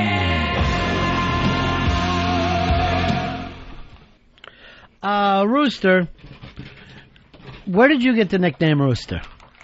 I've had it since I've been a kid, actually, since I came out of the womb. So Why do they call you Rooster? I think folks thought you had a big penis. I think that was part of it, but then I'm not really sure the exact whole backstory of it. But ever since I've been little, that's where are you from? I'm from the middle of Missouri. And your parents always played this music for you, as a theme song. Here come the rooster. So that's something that your parents had for you ever since the song came out? No, I've never had theme music, but it's the only thing that could get him to sleep. Yeah, well, you know what? You got to do it then. Yeah. Maybe later in life you might have to deal with it. So, Dan, Lieutenant Rooster, which I believe now you're up to being a captain. This is no affront to you. This is just one of those things in life where two people have the same name. I know what you're going through. I couldn't stand Ron Reagan for the exact opposite. If I didn't used to run into a lot of Ronnies before then. What am I going to do? He went a little higher than me. That and things always change. There's always room for a new, maybe a better rooster. Yes. I don't know this rooster, but I'm just saying. He served our country. Oh. And I got him back to the stage at the big wrestling matches, and that's the last time I saw him. But, yeah, maybe, everything moves on. Well, that's true. How do you think Sugar Ray Robinson felt when Sugar Ray Leonard came around? He probably felt dead. When did Robinson die? I want to say like early 90s. Oh, so he didn't feel dead. He probably just felt like old. Like you do now, old rooster. Well, let's do that. You're Rooster, and we'll call Lieutenant Rooster old rooster. Yeah. And that could be the main problem. It's really a sign of mortality that there's a new, younger, feistier rooster. Boy, I hate when they come along younger. It's no good to me. Yeah. Doesn't work. No, well, it does work. That's the problem. And the first thing that the young lions do, they beat off the old lion, they take his pussy and make him go out in the jungle by himself. Yeah, like just one of those things wouldn't be bad enough. The beating, the exile, or taking the girl lions. No, they do everything just to humiliate this old guy. You couldn't say pussy, could you? No, I'm not going to say that, Ron. Stop yourself from saying the P word. I'm not going to say that. This came to us. It was actually a very long email, but came to us from a gentleman by the name of Jeff, and that's all I'll leave it at, in Texas. He talked a lot about his buddies. His buddy, very good friend of his, took his own life and did not leave a note, didn't let anybody know why he did it, and basically was asking us how to, deal with such stuff. These things do come up. If you live long enough, you're going to run into this. I know for me, a couple kids when we were younger died like that, and had some friends that years later, after I stopped being close friends with them, like high school friends, one of them kind of died the same way. Would you leave a note, Fez, if you were doing that, if you're going out that angle? I would totally leave a note. Yeah. I would leave a note just to try, like this guy here searching for answers. Yeah. What was it that clicked with his friend that made him do this? I would leave a note trying to put my feelings and, on paper somehow so people would know. I don't know. What about you, Earl? Would you? Yeah, just to, ease any, guilt that the person might feel because, you feel a sense of guilt when someone takes I would think that most of the time when you killed yourself, though, the last thing you felt like doing, it's almost a little pretentious to me to sit down and write the long email.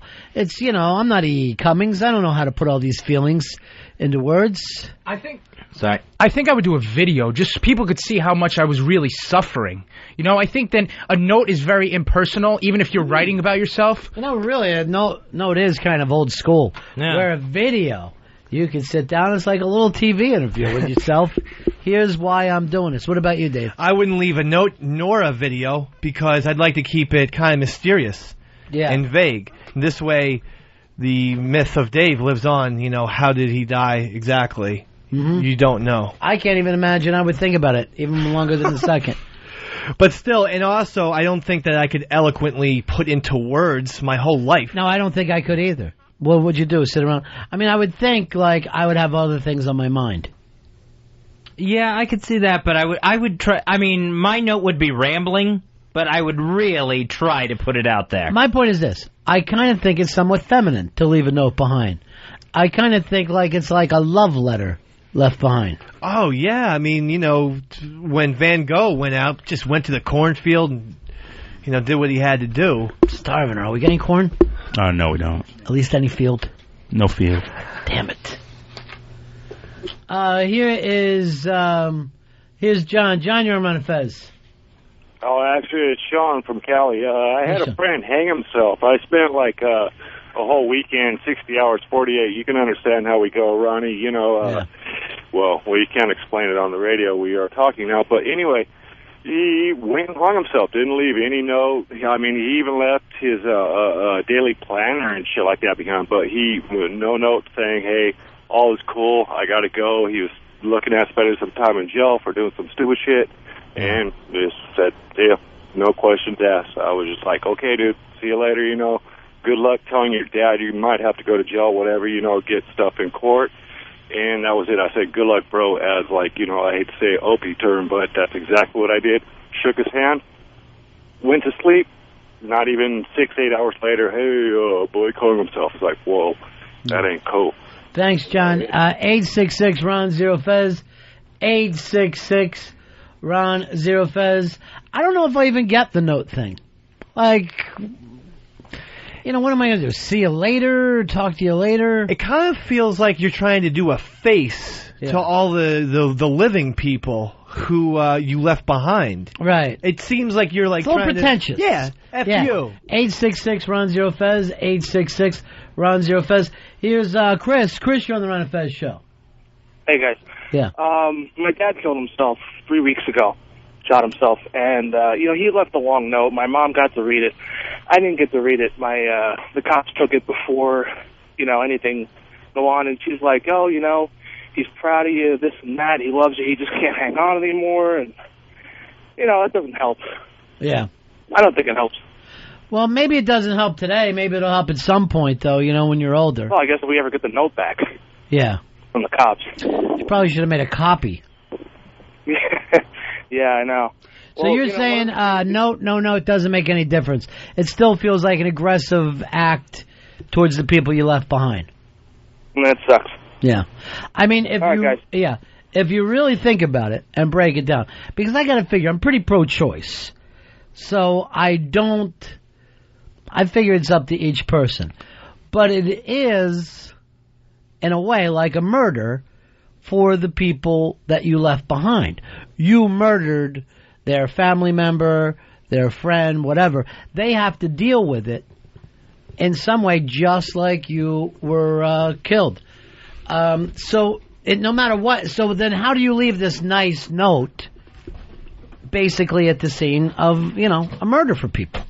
Because I think if you're having thoughts, about the people you are leaving behind, and you you just want to give them some sort of relief, where they know they're not to blame, or Of course they're not to blame. How can anyone else be to blame if you decided to kill yourself? They wouldn't be to blame, but a lot of people would have guilty feelings. I can't imagine. I feel like a note it just really would make the situation more heartbreaking. Yeah. I mean, even just, even if you wrote, I love you, I feel like, God. Yeah, I saw that with the shot. I know. That would make you feel even worse. Yeah. All right, here comes the rooster, the no improved rooster. Yeah, here come the rooster. He loves this song. It's his favorite band. Look at Earl. Earl's got off. So NEW. What's up, Rooster? Back home, my family actually owns a funeral home, and it's kind of what Dave says is what my brother and my dad always used to tell me was about. That's usually a hard thing for people to deal with. Is it's like your loved one, whoever killed himself, is giving you those last words for the last time, so it almost makes it a little more agonizing to get through. It makes it worse. Your family thinks it kind of like breaks like the illusion of like instead of like you can have the doubt of why the person did it when they just kind of lay the whole roadmap of why they kind of rubbed themselves off. What if I did it and I let the map go and you're satisfied now, Fez? You couldn't give me the friendship I was looking for. No, that wouldn't make me feel better. You'd rather have no note. Yeah, I'd rather have no note. No. All right. Than that. Go. Here's Zachary. Zachary, you're on Ron and Fez. Hey, this is Zach. I actually had a friend whose parent killed themselves and left a note saying that, it was all their fault, all her kids were disappointments. So there's a flip side of it, too, where she was just crazy. Yeah. So. Maybe those kids were such a disappointment, though. Oh, that's possible. All right, 866 Ron Zero Fez, 866 Ron Zero Fez. Roger, you're on Ron and Fez. Hey, what's up, buddies? Yeah. Yeah, man, I was in a real dark period in my time, in a time of my life, and I did write the note, but I did it, not to justify what I did, but to let the others know that, the reasons I did it was, just to clarify the reasons why I did it. I mean, it's kind of a hard thing to explain to people. I had to explain it to my fiance a couple times, but to leave no doubt in anybody's mind that they weren't the ones at fault. This was, all me and nothing else. So was that better or worse for you? It was better. Like I said, I actually did write the note. I never carried it out, obviously, but girls never do. Excuse me? Yeah. And then I took some pills and hot water. All that, look at me. Yeah, I know. Look at me. Quick rush to me. Like those fuckers who take a bunch of pills and then call someone. I just took 50. All right, so what do? Run over your house now and help you throw up? Dick. No guy should ever take pills to die. That's how Earl said he wanted to do it. One time, I remember. Earl, are you gonna tuck your fucking balls between your legs too? No, He didn't leave his balls. Yeah. Wait a minute. I think I also said I would do the silver salad, the gun in the mouth. But then Ron asked you again. You said you take pills. Yes. I have no idea. Yes, he did. You got to paint the ceiling red. That's the only way a man goes out. I don't even like the idea of hanging yourself. It's too you look like an idiot swinging back and forth. I still want to throw myself in front of a train.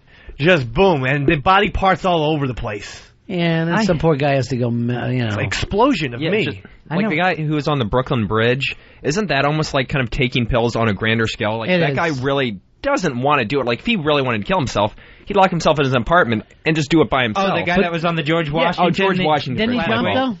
No, they got him. Yeah. Oh. They always get him. Yeah, because who's going to jump? I'm not. You stop in traffic. Everybody hates you. It's cool, You're sort of like a wrestling villain at that point. Elliot, Ron and Fez. Hey, buddies. A couple of years back, a good friend of mine killed himself. He actually jumped off a bridge, and he didn't leave a note, but he'd been sort of out of sorts for a couple of days, and he went missing for about a day, so no one was really surprised when that's what ended up happening. And I just sort of think that a note, in many of the cases, is a very rational thing to do when most of the time when people off themselves, they're acting very irrationally. Yeah, I agree. Have you ever been close, do you think, killing yourself? Have you ever got to that point? I mean, I've gotten closer than I thought I would. Yeah. What did you do? Walk out on your balcony? I could die then. Yeah. I definitely have tried to kill myself through lifestyle. You know what I mean? There's no fucking rational person who would have done the things, and I'm fucking 100% serious. There's nobody who would have done that. And I remember waking up before going, fucking woke up. Yeah. That's a shocker. Did not expect to wake back up. When I was in 8th grade, I had like a little AJ Soprano meltdown. I got very depressed, and I thought I was going to be able to kill myself we have a very big house with a very, very long staircase in the back. So I threw myself down the staircase, hoping that I would break my neck, and I just broke my ankle, and my brother was like, what the hell did you do? But the scariest thing there is normally you break your neck and you're paralyzed. Yeah. You don't die. I wasn't very intelligent. Yeah. Do you remember now, looking back on it, what had you so upset that you would throw yourself down the steps in 8th grade? Yeah, I remember just grades and school, the pressure of... You're a dumb kid? No, I'm not lying. I got like a B+ average all throughout high school and college. A lot of those kids that kill themselves, and it happens here in the city with the trains over test grades and all, they're the really high achieving kids. It's not like me, the D student, who's like, whatever, fuck you and your rating system. They're not upset about grades. But you can pin that more on the parents, because if a kid gets a B+, the parents are like, where the fuck is the A? So it's the parents that are putting the pressure on the kid. What are you saying? No, my parents were cool. I think, if anything, it was my older brothers who had pressure on me, because they were all geniuses. And they were achievers. They were achievers and went to Ivy League schools, and I knew that ain't happening in my future. So let's just get rid of it right now. You went to community college, and that was difficult. For 7 years. It was a little rough. What? Yeah. I don't like history that much. But again, and people don't realize this with kids. They think, oh, man, to be a kid is great. You forget, you had a lot of shit that bothered you when you were a kid, like a stuff whether a girl likes you or not was real end of the world. Sometimes even what clique that you fit in with. Like little girls now talk about popularity so much. And I think a lot of that has to do with that Lindsay Lohan shit. I don't remember people talking about popularity as much when I was a kid as little girls talk about now. They're obsessed with who's popular and who's not popular. And it's really, really big to them. Well, I think it's been that way for a little while, at least when I was in high school and stuff. I mean, I went to an all-male school, and it was still, well, he's popular. You can't say his... Well, I thought whoever was holding dope was popular. I never saw a guy smoke a joint by himself in a crowd. No, we had it. We had the popular guys who would play sports or this or that. So it mattered to you in an all-guy school... Even in an all-guy school. ...that you were popular or not? Yes. I thought being popular meant that chicks liked you. No, I mean, that's one version of it, but I think if I went to your school, I would say no one's popular. I think it's that everyone likes you, not just chicks. You know, you also want to be seen as cool by the guys, too. Right. But, I mean, I was popular. I was homecoming king, and I didn't get to my head. Like, I never realized how popular I was until I left school. Right. Thank you. And then you find out other people were more fucking had a more difficult time about whatever school was. Yeah, like I love school, but I never realized that there could be people there that were fucking getting tortured every day. Yeah, I remember running into people like after school, like a couple years after, they'd be like, "So what do you think? It changed a lot, right?" And I'm like, "What? Remember I used to be that geeky guy that never?" And I'd be like, "I don't remember you being so." You know what I mean? Right. Like for some reason, to me, they seemed a lot more like hanging around with anyone than they were in their head. Maybe because I never said to anyone, you can't come into this party. If you got your money, come on in. But I know, some people were worried, like their little bit of shyness would be something that would even bother them years later. So they would try to, tell you what kind of car they had to kind of make up for it. And you're like, whatever, dude, you were fucking okay. Gross point blank. Yeah, like where's it? Yeah, like why are you worrying? I remember you just being a regular guy. But some people take it a lot harder. And it's totally worse with chicks because, like, if I fucked a girl that wasn't that popular, but she was hot, and I would still get shit for it. I'm like, she's hot. Who gives a shit who she hangs out with? But the girls would be like, oh, she hangs out with this one and that one. Yeah. When the guys just want pussy and they really don't care about anything. Yeah, I never understood that. Like caring about anyone's background if you're gonna have sex with them, that never made any sense to me. That's right. Give a shit if families are commies. Caitlin, bang a little commie chick. Who's Caitlin? Caitlin. Oh, she was considered the real weirdo. You had an all-guy school.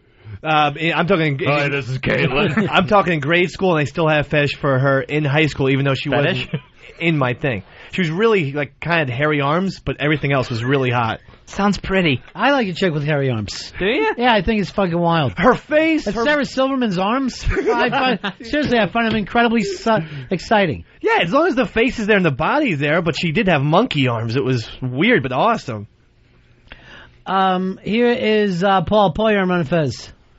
Hey, buddies, how's it going? Yeah. My dad hung himself a couple years ago, and actually it was and right after the Red Sox won the World Series. And the last thing he called me out of the blue and was like, "Hey, we got family in Boston. You want any Red Sox gear?" And I'm like, "Dad, there's malls all over the place. What the fuck do I care?"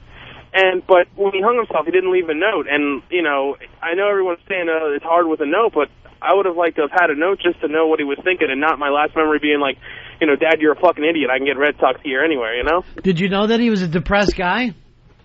I knew he had two sides to his life. Like, on one hand, he was super bored again. Yeah. But on the other hand, he was like an S&M freak. Like, he had dildos and whips all over the place. Yeah. So I knew he was conflicted, but I didn't know that's, I thought it was, that was his little life, and that's how he liked it. He liked, light and dark, and I guess it just, he couldn't handle it. I agree. That's why you do need to accept your dark side. Like, if you figure out, hey, I got to dress up like a chick, just fucking walk down the street like that. Don't act like I can't let anyone see me dressed up like a chick. Yeah. Because in the long run, it doesn't, it just doesn't matter. Who's the, Eddie Izzard is a fucking guy who'll come out dressed like a chick. I fucking find him to be hysterical. And it's got nothing, I don't even think about him wearing a dress. And I don't know what clicks on a guy figuring like, I need to do this thing. But the last thing you need to do is hide it. Make a big deal out of it. Ron and Fez Show, 866-RON-0-FEZ. Here is our buddy Hassan. Hassan, you're on the Ron and Fez Show. Oh, what's going on, Ron? What's up, Fez? Hey, buddy.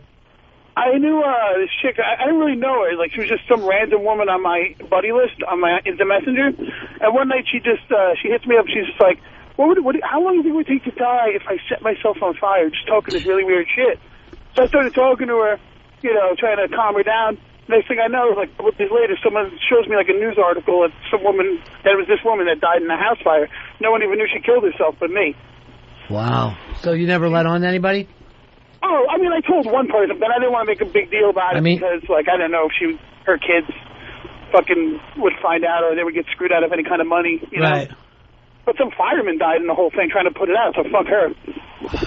Wow, Hassan. I don't know. Not really a cute story. Hassan, you got a wild life, seriously. You should put everything Everything about you is nuts. I don't know. Things happen to me. All right, talk to you later. Later. Peace. I told this story before. When I was 9 years old, my den mother, for our Cub Scout thing, did the same exact thing. She poured gasoline on herself, lit herself on fire. And that fucking whacked me, man. I'm like, what did we do? Like, right away when you're 9, you start to blame it on yourself. And then my parents gave me some stupid, you know what I mean, like, long-distance excuse, like, well, she wasn't happy that her husband and her moved back and forth to Florida too much, or something like. I'm like, ooh, fuck, that's a good thing. You're traveling. I'm trying to figure this thing out. And all I could think is I should have been better behaved. Wow. Now that you're saying that, a memory just got jarred where I had a friend who had a mother who was like really maybe like 450 pounds. Yeah. And she killed herself.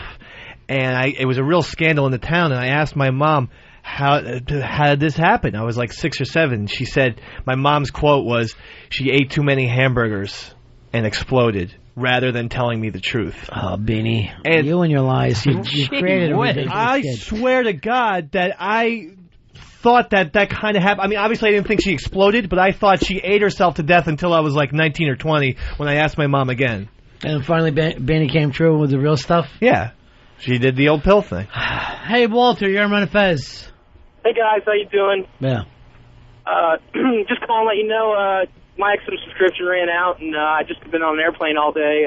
Just got back from Nashville from Baltimore. First time I've seen my girlfriend in about 6 months, and just been really having those nasty, dark thoughts. And I got in my car, from the airport, and turned on the radio, and when I left XM, I'd lost you guys. My subscription ran out, and turned my radio on. You guys were on. I couldn't believe you guys were talking about this, and I just want to thank you guys for what you do. It totally cheered me up. I'm glad to hear your guys' voices, and I'm definitely going to try and get that subscription renewed. Punching out. Peace. Thomas, you're on the Ron and Fez show. Hey, boys. How's it going? Good, man. So I work part-time for a mental health center and was reading this guy's suicide note. He didn't succeed. He tried to kill himself with pills, and now I see the guy all the time. He has no idea that I read this totally intimate, personal note that he wrote about killing himself. It's just weird whenever I see him. Now, how personal did it get? Oh, basically blaming people while he was doing it, couldn't stand his girlfriend, the whole thing. And now I see him and he's talking to people, and that's all I think when I see him is, I've read your suicide note, but he has no idea that I read it. Yeah, you know what? Sometimes it's like, you ever been with a buddy, and he gets drunk, he starts crying, it breaks all this stuff down, and then later you're sober, and you're like, hey, because he's like just like a regular guy, really. What he's doing, fucking man, I'm nothing. I got nothing, You had to put up with it, and you're lying back like, nah, man, you're okay. You're gonna get another chick. I fucking won't, man. I'm ugly. Later, you don't even want to give him the how you doing. Here's Shane. You're on the Ron and Fez show. Hey, buddies. Yeah. I think suicide by cop has to be the best way to go. You get a fake gun, charge some cops. It's got to be the most romantic, awesome way to go out. Yeah, but, you don't want to be like that fire lady and take somebody else out with you, That's the problem. And, once the shooting starts, I know me, I'm competitive. I am not going to want to go out a loser. You just throw your gun at the... just want to feel like a big winner. Dan, you're on Ron and Fez. Hey, buddies. I wanted to talk about, the popularity thing, and how the kids these days, I think internet makes it a lot harder to be a kid, because, when we were younger, it was, the end of the day was the end of the day. Now the kids go home, they got MySpace and all that. There's constant ridicule, even on the internet. I guess, but, at some point, shouldn't you try to tell your kids who gives a fuck who's popular in school? Sometimes I think the best thing you can tell your kids is none of this shit matters. That's true. Look at all the best artists and music legends. Many of them were outcasts and misfits in their own schools. Right. Obviously there's some that are different. Eddie Vedder was some kind of good little student achiever, and Stephen King. then he faked his way into the Seattle Sound, but and acting like a legitimate artist. But there are plenty of people, But again, no matter what happens, you fucking move away. Hopefully, whether you're going to college or you want to do something else, and those memories get less and less and less. I think kids don't know there's always a fresh start. Like when you go to college, there's another start. When you get out, there's another start. They're always worried about what's going on today. And their parents, they don't listen to their parents when they're that deep into it. Yeah. They're so fucked up, man. It just gets piling on. And it just, like, the universe is so small to kids. Like, I remember, like, when I was 15, it, like, really doesn't matter. It's, like, within my grade and my school, I mean, that's it. That's as far as the universe stretches. I remember sitting there as a kid going, pretty much thinking center of the universe.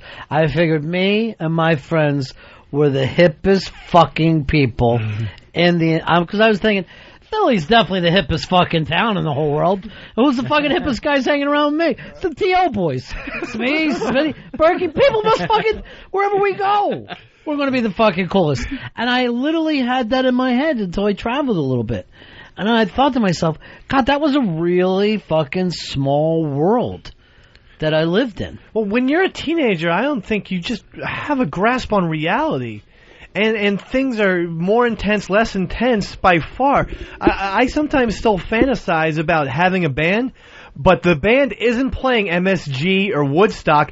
It's playing a battle of the bands against other high school bands that I competed against and, like, kicking their ass. Still, you mean? Still now. Like, we're all in our early 30s, late 20s, and we still have a battle of bands, and my band comes back together and just rips the shit, and then all the people from our local town just think we're a bunch of rock heroes. You're like that idiotic Robin Williams movie where he went back and finally fixed his football team. Best of Times. Yeah. I love that movie. That's exactly the way I feel all the time, yeah. But see, that's a sick fucking movie when you think about it. Like, the lesson of that movie, the moral, should be just the opposite. That he's able to go back and catch that ball that he dropped. The reality should be, who gives a fuck? You drop the ball in a game, a childish game. Instead, he has to go back and right this wrong. And then people watch that and start to believe it, Right. Yeah, he has two defining moments in his life, dropping the ball and catching it.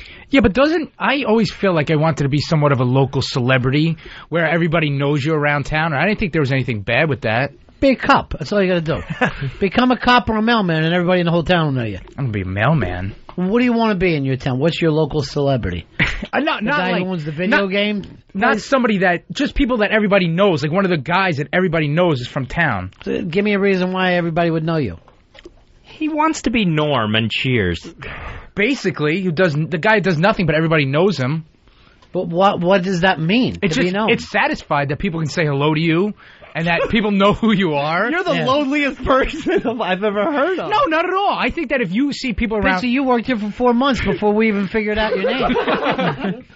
I never knew anyone quieter than you. I know. But I'm just saying, at home, it's a different story, where, like, I want to be a local celebrity. I'm not going to lie. I don't even know what that means, though, local celebrity. Do you want to be the mayor? Not just mayor, but, like, somebody everyone knows. He wants his high school... This is what I think. He wants his high school people to be all impressed that he's on the Ron and Fez show. No, it has nothing to do with Ron and Fez. I'm talking about back where I live. Just his life. Just them liking him for himself like he was Fonzie. Fonzie, that's it. Fonzie. That only happens in sitcoms, then. Here's Tim. Tim, you're on Ron and Fez. Hey, fellas, great show today. Hey, I had the group of guys that I ran with growing up. We always hung out at this one guy's house. The cool kid with the pool table and everything else. And he always had a real cool dad who used to just kind of hang out with us and like show us the insight to the world and what was going to happen. The guy had lupus, and our whole life growing up, he kept telling us, "Oh, if it ever gets too bad, I'm just going to end it all." And we always kind of just say, "Yeah, whatever. He's cool. He's going to end it all." Well, they moved down to Florida, and sure as shit, one day his old lady came home and found his old man sitting on the couch, put a 380 in his mouth, pulled the trigger, and that was it. It was all over. I lived in Florida. 50% of the people in Florida kill themselves. Heat. It's constant heat. It beats right on the top of your head, And 3 times I almost shot myself. Just because of the fact that even in an air conditioner, I couldn't completely get cool. That's hell. You could stand in the pool and sweat. You're sweating while you swim. Here is Jeff. Jeff, you're on Ron and Fez. Hey, guys. What's going on today? Hey, my brother. It's pretty crazy story. I'm 8 years old, 1974. December 23rd, Merry fucking Christmas. The old man puts a 12-gauge shotgun in his mouth and takes his head off at his dad's house. Me and my little brother somehow get into a situation where some people in the family thought it would be a good idea to take us over to that house the day after this occurred. Jackson Pollock wallpaper. Yeah. Absolutely fucked up scenario. Unbelievable. Yeah, that's a crazy one. No note. Gin drinker. Pretty heavy alcoholic. Fucking loser move. Yeah, it is a loser move. And, of course, when you're that deep in alcoholism, you don't know what the fuck you're doing anymore. Yeah, he was under that crazy hard shit. But it left such an impression that there's just no way, I can imagine doing that to my kids or doing that to, my family for that. To go back to the note thing earlier. No note thing makes this guy change his mind. You know what I mean? Like, it is an aggressive act to make towards the people in your life. It's not some sweet, starry night type song. It's an aggressive act that hurts the people around you. Yeah, and it was even more aggressive that we got pulled into it directly afterwards, just as kids. And that's pretty heavy shit. Sure. Thanks, man. 866-RON-0-FEZ. 866-RON-0-FEZ. Keith, you're on Ron and Fez. Hey, guys, what's going on? Yeah. I just wanted to add what the other dude said earlier about, wanting to be kind of like quote-unquote Norm from Cheers. Hey, my wife is from a small town, and, the local pizzeria, the local bagel shop, everybody knows my wife, her father, and all their friends. Now, I'm from out of town, but since I'm married to her, it's nice to be noticed. Like, I have no problem saying, oh, well, my wife is so-and-so, and my brother-in-law is so-and-so. And everyone's like, oh, hey, and all of a sudden I'm everybody's best friend now, too. So it's almost like an attention thing, I can't imagine feeling that way. I can't imagine feeling like I need some extra talking to at the bagel place. My small town is the boyhood home of Mark Twain. Well, hold on. Yeah, I know. Please, thank you. So always as a kid. That's the rooster. He's from the boyhood town of Mark Twain. So always as a kid, I always had this visual image that I just wanted to, not literally, beat the shit out of Mark Twain and then be the famous guy so people would then look back on me and be like, yeah, we liked Mark Twain, but this guy's a completely different fucking story. He's amazing. Write a story about you and Earl. Exactly. Rooster dominated Mark Twain. How about Samuel Clemens? It's one and the same, Dave. No. Where did he get the Mark Twain from? The Mississippi River, or people yelling Mark Twain? They used to yell it on the boat or something? Yeah, it was some sort of depth thing. Yeah, something to do with fathoms. Wait, what? Yeah. No, I never heard that. Kind of crazy thing that they used to say on the riverboat, which would be, I think Fez is right, like they would drop rope into the water with knots on it, and they would yell Mark Twain for some reason. Yeah. And then he kept that. Yeah, all English classes in my hometown. That's it. It's amazing that I can speak just clear English because that's all we learn throughout all our English classes is just Mark Twain this, Mark Twain that, and Tom Sawyer, Huck Finn. Yeah. And so that Dizzy looks unbelievable, huh? Oh yeah, what a body. At the barbecue, I couldn't believe it. Yeah, just a bikini top. The towels look amazing, and the ace is great. Is she going to Rockahulu? Yes. Good. Are you going? Yeah. Maybe, yeah. We might have something to do on Saturday, but yeah. Like what? Well, you have to do, before you get married, you gotta get a license and stuff, so we might have to do that on Saturday. Smart. Well, you can go late, right? You don't have to go at 3 o'clock in the afternoon. That's true. Because I don't play those games anyway. Yeah. Do you still have to get blood work done? Yeah. Make you do that? Yeah. Mm-hmm. What do they check for to make sure you're not related? No, they're checking for. I think they check for diseases. But what do they care? You can't marry a diseased person? Fail. They just want to... Yeah, like if your Valtrex need shows up, okay, are you not going to get a license? But whose business is it? That wasn't... Yeah, I mean, if you want to be with him... If I want to marry someone in a coma, I'm going to do it. Yeah. I'm not going to leave it up to the government to tell me no. My chick's brother's getting married on Friday, and they had to go to, like, almost a religion class to have the ceremony in a church. And I'm like, I don't want to do this shit. Yeah, you do have to do that. I thought you just make a donation. Are they Catholic? Yeah. Yeah, a Catholic, they make you go in to learn about what it really means to be Catholic. Now, there are some churches, you call them up. Hey, you know, I got $400. What do you say? And they're like, yeah, fuck yeah. And you just show up last minute. The guy's real nice to him. Then afterwards, you give him another Cino for himself. A little something. Hey, and you always say this. This isn't for you. This is for you, not for the church, Father. I'm putting it in the left. Always put it in the left-hand pocket.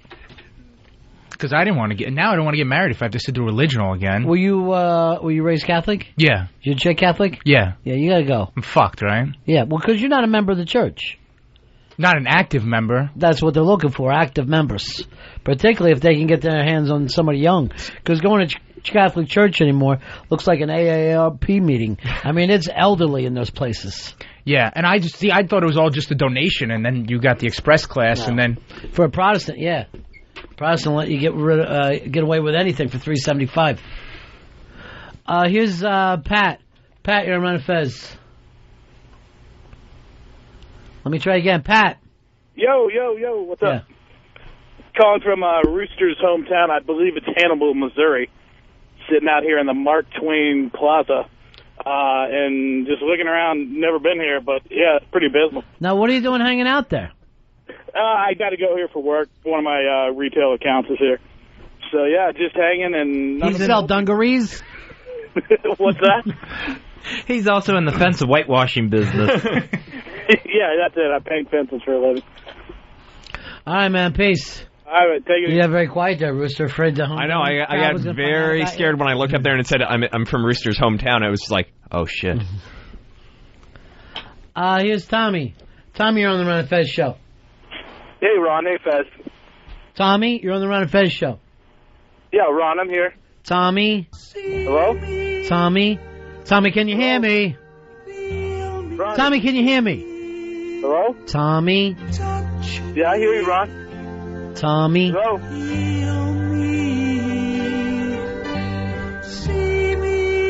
Is that HTG or Sheepy? I can't tell the difference. They dress so much alike. Very similar in the eyes. And they both get their T-shirts done by a mysterious stranger. A mysterious stranger, Earl. What if you were the producer? You just grabbed the music when I needed it. Tommy? Tommy? By the way, I got a lovely email from our friend Kathleen from the Bronx, who agreed a lot about thinking now, looking back that some of that Beatles music is a little embarrassing. And she said her and Bri just cringed listening to Blackbird the other day. What the? Take these broken wings and learn to fly. It's beautiful. Yeah, it's just embarrassing now, right? Poetry. Bobo. Hello, Bobo. You're on the Ron and Fez show. Hiya, buddies. Yeah. Hey, when I lived in Boston and one of my marriages took place there, I found out that the reason for the blood test was to detect whether the bride-to-be had syphilis. And the reason they checked the man also is to see if the future bride-to-be has already given the future groom syphilis. So it's pretty stacked against the woman as far as the rationale. Well, no. It's like a 200, I don't know what, and then if that shows up, there's no license? They can refuse the license? They force you into treatment. Okay. It's something that they did like back in the 1800s on. They just haven't changed yet.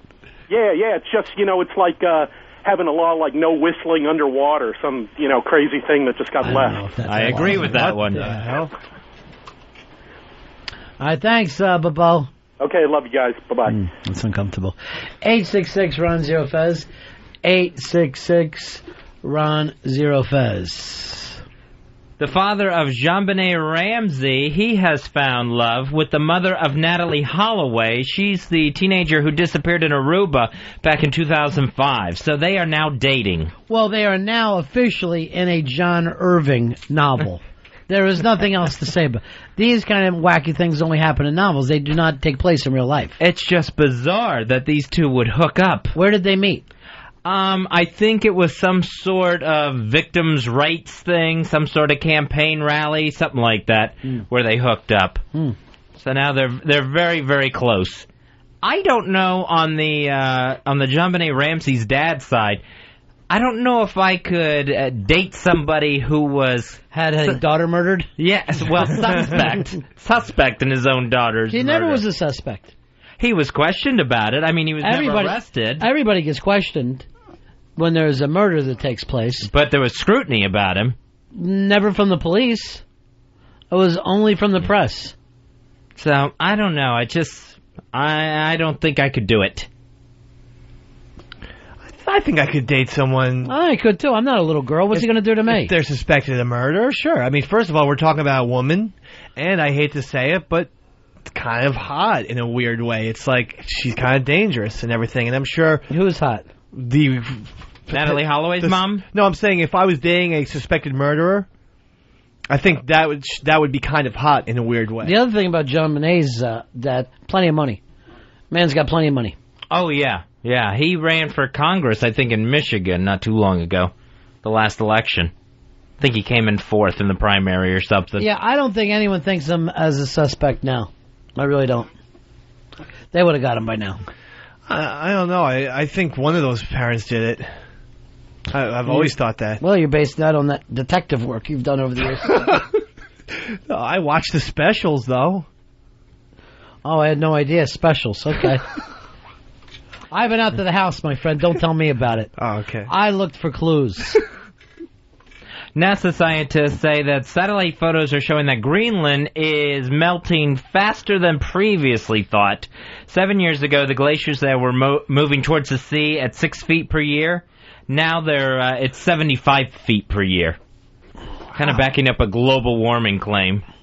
You know, the global warming thing, I will give Al Gore credit for this.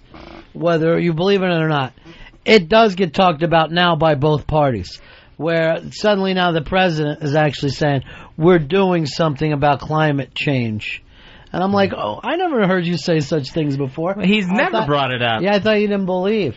But now I guess they do. I actually don't understand why there's a backlash against global warming. Or I don't understand why people don't believe in it. What their motive or reasoning is. Well, if you're not. selling gasoline and they want to do things to gasoline, if you're in the energy business, you want to keep on, doing this stuff to make money. I see. And so Republicans, many of them are tied to the oil and gas interests.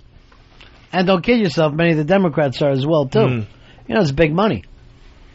But it is now, we're at a point now where no weird weather day can happen without it being scrutinized. That's true. I was even seeing a thing of this.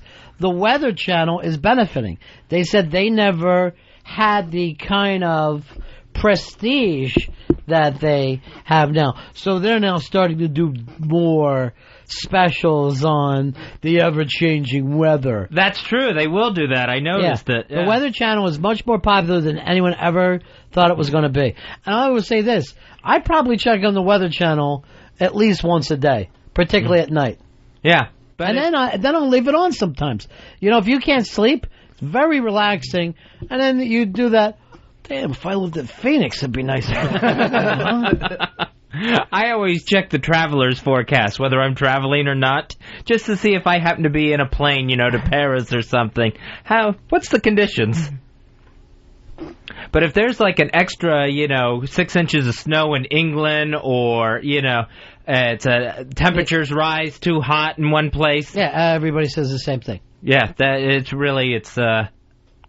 could be end of the world. A man on death row in Texas is asking for people to send him jokes for his last words when he's executed June 26th. He's hoping for something that's not too dirty. Talk about pressure. Yeah. He's got a kill in his very last sentence of all time. Oh, yeah, that one. You fuck up a line there. God damn it. You never get to do it again. I stumbled on the. I would just repeat the one small step by man, one giant leap for mankind.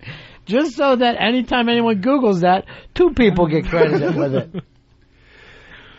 I don't know if you have. I mean, if there is one joke that you can pull out. Yeah. I never thought jokes How about are this? good. Yeah. Let me sleep in tomorrow. Just do that. That's a good one. Put the do not disturb on for me. I would normally just go out with see you in hell. No matter what happened, see you in hell. I guess apparently he's getting a lot of lawyer jokes sent to him.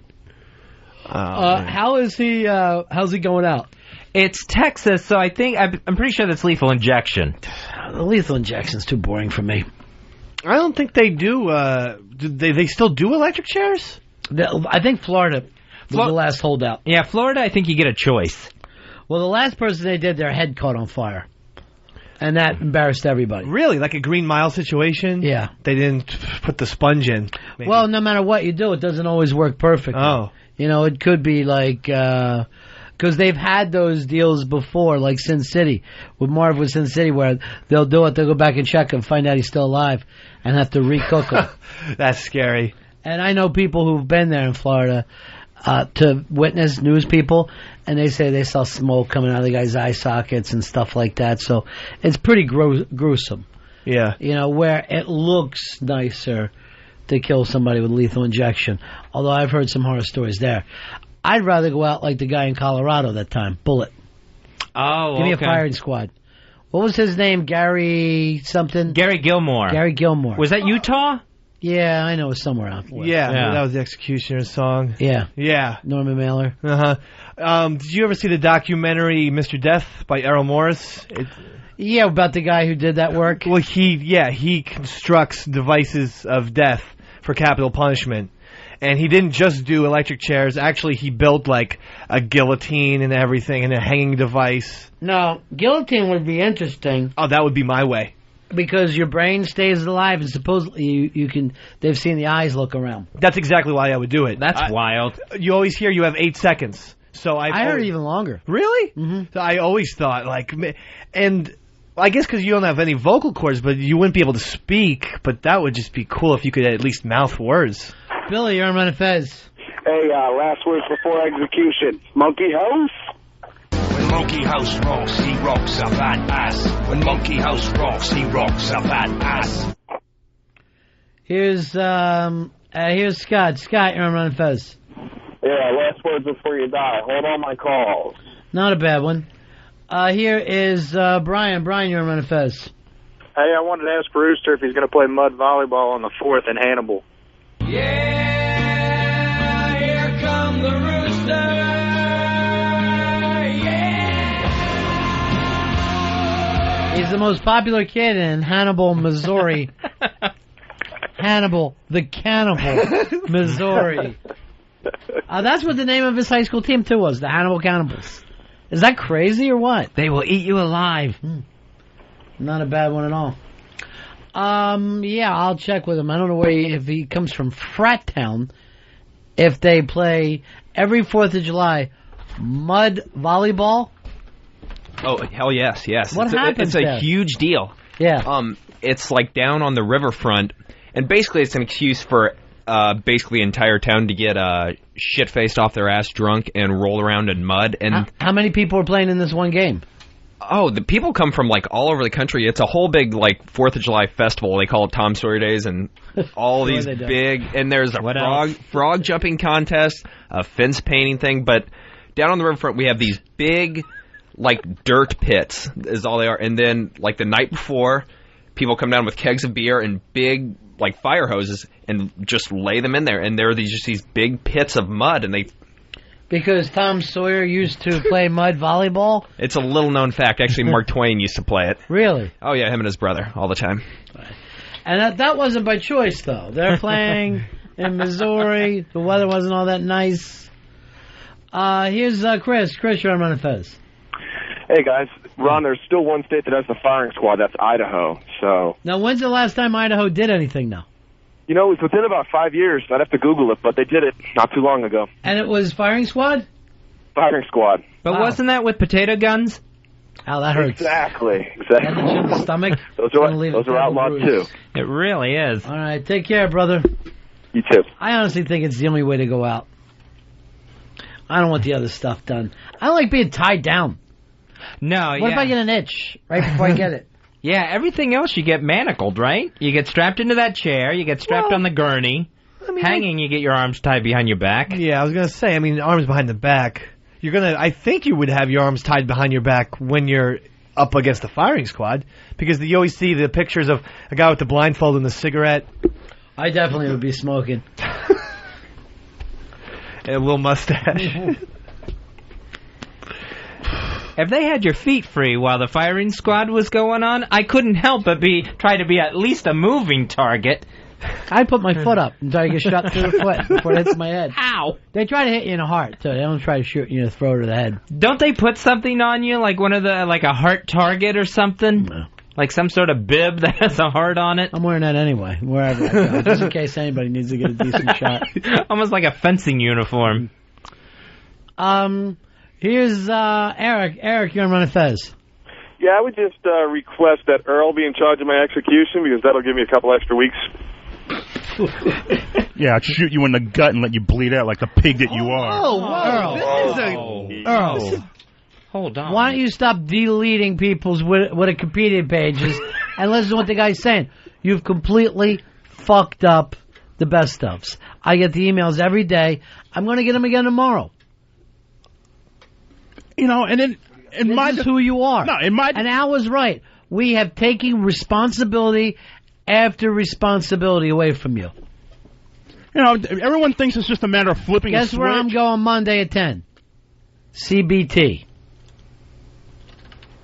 I've got to meet Eric Logan there. Oh, boy. Yeah. Oh, boy. So tell me again about what great work you do.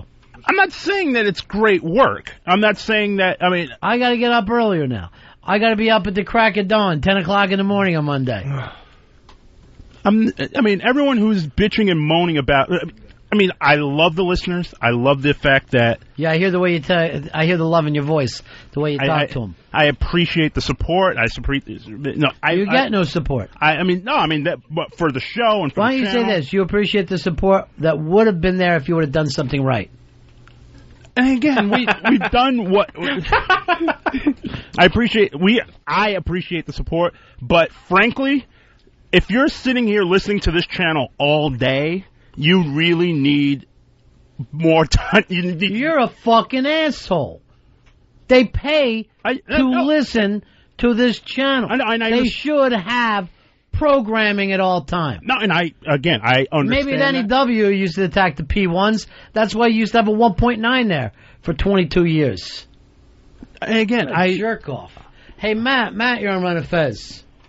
Hey, Ronnie, whatever happened to getting stoned to death, like in the Bible? I would say this: stone me like a jelly roll. That would be if they did, that would be my last stuff. The whole town comes out and throws rocks at you. That would not be bad at all. About getting stoned to death, actually, that's what Bronx Johnny was saying back in the office, but it wasn't those kind of stones. He wants to get really high. But wow. Never works. Oh, well. Yeah. Here is Wayne. Wayne, you're on Ron and Fez. Hey, buddies. I just wanted to say, this guy that's looking for jokes, why doesn't he just swing on over to Whackbag? They got this thread. It's called Ron Bennington's Line of the Day. Fucking greatest thing ever. Thank you very much. Big-ass prize closet to you, Wayne. Wait a second. Yeah. Prize closet? What? He brought up the most important place in the West. I thought that's a little liberal prize giving. What are you talking about? Oh, it's still your anger towards Whackbag? A little bit. No, I'm getting over it. Yeah. All right. Would you please apologize to Angel Fuck for me, I apologize to Angel Fuck. Yeah. I do. And her boyfriend, what's his name? Natas, I apologize to him. I thought it was like Balzac or something. Oh, yeah. Balzac, Natas is someone else's boyfriend. So I'll apologize to Natas and Balzac. And most importantly... No, Angel Fuck. Oh, and most importantly, Angel Fuck, yeah. Yeah. And that's it, though. That's all. That's all. What do you got for us there, Fezzy? I just want to let him know to hold on the line. He's going to get Solomon Burke's latest CD, Nashville, from the Shout Factory. Nashville is in stores now. All right, so there you go. He's not getting all that much. Wait a second. He's getting an old, crippled, heavy-set guy singing country songs. Hey, by the way, we do have the wedding coming up. Mikey Boy is going to put together some reservation list. Or you could just email us right here at ronandfez@AOL.com. ronandfez@AOL.com. It is a real wedding. It's going to be fun, but a real wedding, act accordingly. The show started today with a lot of ugliness. Right, Dave. But that's it for that. Please come. It's going to be jovial. We're going to have fun. It's the wedding sensation of 2007. James, you're on Ron and Fez. Go ahead, James. Yeah, hey, Ron, hey, Fez. Yeah. If it's got to be your last line, it's got to be your mom's box. No finer line ever written. No finer line ever written. There's Lily. Come on in, darling. We haven't talked to Lily at all today. She's still having a rough time getting over her ex-boyfriend she had to see the other time. Nice to see you, Lily. Thanks for wearing long pants. Don't mean that to me. Nico, the new intern, is wearing your shorts from last week. We will get around to introducing the new interns. But yesterday, we're both dressed the same as UPS men. They are the wackiest guys I've met yet. They're just stunning. And do you see what he looks like in those pants? That's what you were doing to me last week. But they're so big on him. I don't understand. But here's what you have to understand, Lily. We have so little to look forward to here, all right? We have no visual stimulation. Unfortunately, you are it for us. You are all of our female hopes and dreams wrapped into one. We need you to look like $1 million when you come in. Well, I try to, but I guess I failed that day. By the way, did Than say anything to you about the Jevin thing the other day? He may have mentioned something. I noticed those guys chested up to each other before the show. They were giving each other a stare down. Well, I don't know. I mean, one's a really nice guy, and the other one's not such a nice guy. So. And both of them dumped you. Well, both of the relationships were completely different. I mean, one was a pretty serious relationship. The other one was, we went out a couple times, and that was it. So, yeah. How's everything coming for the wedding? It's coming along great. You and J-Lo on the same page? Yep. I spoke to her yesterday, and everything's going really well. Dirty Joe, you're on Ron and Fez. Hey, buddies, what's up? Yeah. You know what? I really have tried to fucking stick up for Earl, but you know what, Earl? After what you just said, you can go fuck yourself. I'm in a truck 10 to 12 hours a fucking day, so I need to get a life because I like to listen to fucking maybe entertaining fucking radio. I have to get a fucking life because you can't pick out more than 3 hours of fucking best of material from fucking, over almost 2 years of fucking radio gold that Ron and Fez have given us. That's the best you can do? Big-ass prize closet for Dirty Joe. Go ahead, buddy. Earl, how do you answer that? Really, out of all the awful things you said, that was the worst to me yet. I'm really pissed about that myself. No, you know what? I was completely out of line. I'm just angry. I'm angry at myself. It's time for you to step down. I don't want to. Why don't you start playing the O&A best ofs? Well, I can't play their best of, not yet. I mean, we're making the moves to make that happen, but I can't do that. I can't do that today. I want you to do it today. No, I cannot. I cannot play their show today. Who's they? Say their names. I can't say their names. It's a company directive. Opie, Anthony. Opie and Anthony. Can you at least say Jimmy Norton? I mean, I can't even say that. Can you say Steve? No, I can't. Danny, E-Rock. No, I can't. Sam, Than. No. You can't say any names from the show. No. It's just, that's the company directive. I got the company thing, and I stick with my buddies. Why wouldn't you? I love them to death, but... Who's they? You love someone so much you can't say their name. I'm ashamed for you. It's the love that can't be spoken. Whose line was that anyway? It's a great one. I know. Some gay guys, right? Yeah. The love that can't be spoken means gay love. I thought that was from Brokeback Mountain. I figured you'd fucking know that, wouldn't you? No, it's not from Brokeback Mountain. This is it's an old thing. And Brokeback Mountain came out 2 years ago. No, that was like the tagline of the movie or something like that. Was not. The tagline of the movie was Earl, bring a friend. +2. Here's Terry. Terry, you're on Fez. Yeah. Hey, I love you guys. Love the show. And I have to agree with the last caller, Earl. I drive a truck too. It's 15 hours in a 4x4 box. What else can I do? Listen to Oprah and Friends? I mean, sheesh. Oof. Why you would down people when this is their favorite channel, Earl? And you tell people to get a life. Yeah, I was out of line. I'm sorry.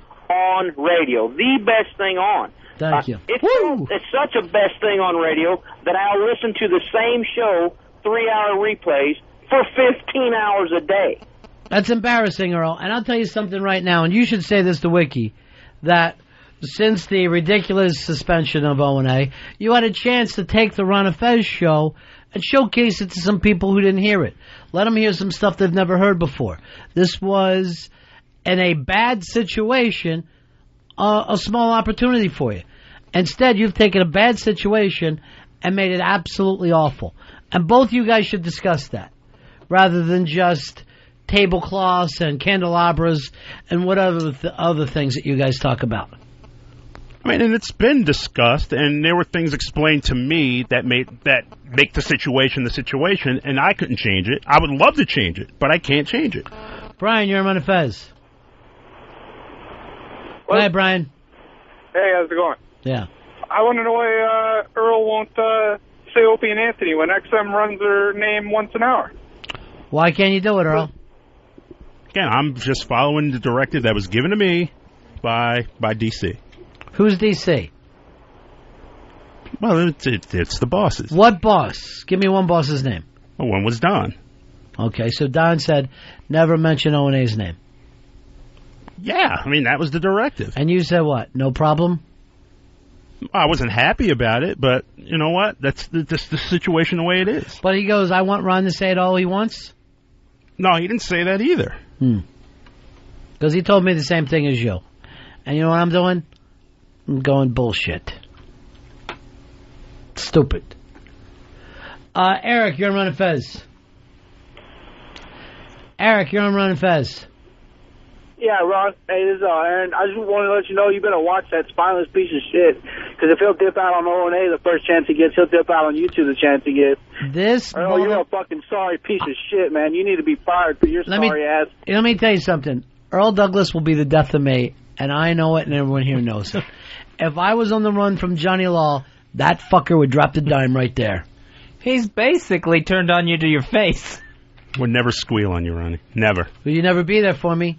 I'd be there for you. If you're not there for Opie, you would never be there for me. And your relationship goes back a lot longer than me and you know each other. Yeah, I mean, I've known him for almost 10 years. Who's him? You know, Tim. You fuck. You sick, twisted bastard. I've got a word for you, too, Earl, that can't be said. Don't.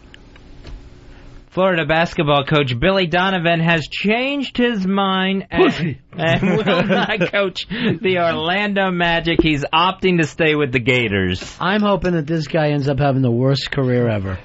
Only for one reason. You got the opportunity to go to see if you can be the best, compete against the best, and he did not take a shot. And get $5 million a year to do it. Oh, yeah. Yeah, it was like 5 years, $27.5 million compared to the $3 million I guess he was going to get over 4 years at Florida. I guess he just figures there's not a lot of stress for him there at Florida. Whatever happens, happens. But I still think, even after he was done with his $25 million, if he even bombed out, there would still be an opportunity for him in college basketball. There would be a line of suitors for him. Look at Pitino. Yeah. He left Providence to go to the Knicks.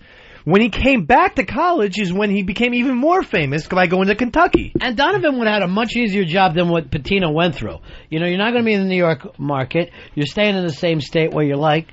And this Dwight Howard kid is terrific. You can build a team around one player. He's got a lot of young talent on that team. Donovan is what they always say about the Irish, the cowards. What? They're bomb-throwing cowards. I don't think they say that. But I respect Billy Donovan, but not in this circumstance. I mean, either. Let's go to the one guy who knows about sports, Pitsy. I think he made the right move. Because I think, look at somebody like Coach K, who could have went to the Lakers a couple years ago. He decided to stay at Duke, and now he runs the entire campus. Different situation. So you are never going to be the number one thing in Florida when you're basketball. Florida is and always will be a football school first. Duke is a basketball school. Kentucky basketball school. Indiana basketball school. Florida is a football school and will stay that way. But look at their He's coach. never going to run the campus. Look at their coach. He did the same thing to Notre Dame, Urban Meyer, when he was supposed to go there, right? And now look at him. They're winning in football. So what's the difference where they go? If he stays, the difference is you get a shot at the pros, you got to take it. Everybody should attempt to test themselves when you get that opportunity. You've got nothing else to prove. You won back-to-back championships coaching basketball. Now, after what, a 40-year career there, what will you have? 3, 4, 5 championships? Right. 6 outside? You leave a legend, a college basketball legend. The biggest problem I have with this is when a coach will pull this bullshit, and he signed the deal with the Orlando Magic. He gets that community all excited that he's coming. They love the guy, like Ronnie said in Florida, and then he backs out of the deal. I hate it when a coach or player does that. Bill Parcells did it twice with the Buccaneers. That's the part of it that drives me the most nuts. The fact somebody backed out after agreeing. Yes, that drives me nuts when you get everybody this excited. Idiot supposedly didn't even have a lawyer help him with this. Yeah. He now has to go back and find a lawyer to figure out what the language is, how he can get out of it. And Orlando's not going to hold him to the deal because they don't want a coach that doesn't want to be there. But he really did he doesn't turn around and create a clusterfuck. He doesn't know what he wants because before he even did the Magic, he was saying he was going to sign a 7-year extension with Florida. And it's like, okay, awesome, Billy Donovan's coming back. And as soon as that happened, he goes over to Orlando. He makes no sense. They said it all happened the way his press conferences were scheduled. That Orlando Magic wanted to have theirs first because they had the bigger announcement. So he does that, he's all excited, then goes back to Florida and announces he's leaving. That's where he started getting all sad and upset and decided to stay with Florida. It's immature. Judy, you're on Ron and Fez. Hey, guys, how you doing? I got a question for Earl. You ready, Earl? Yeah. Go ahead, darling.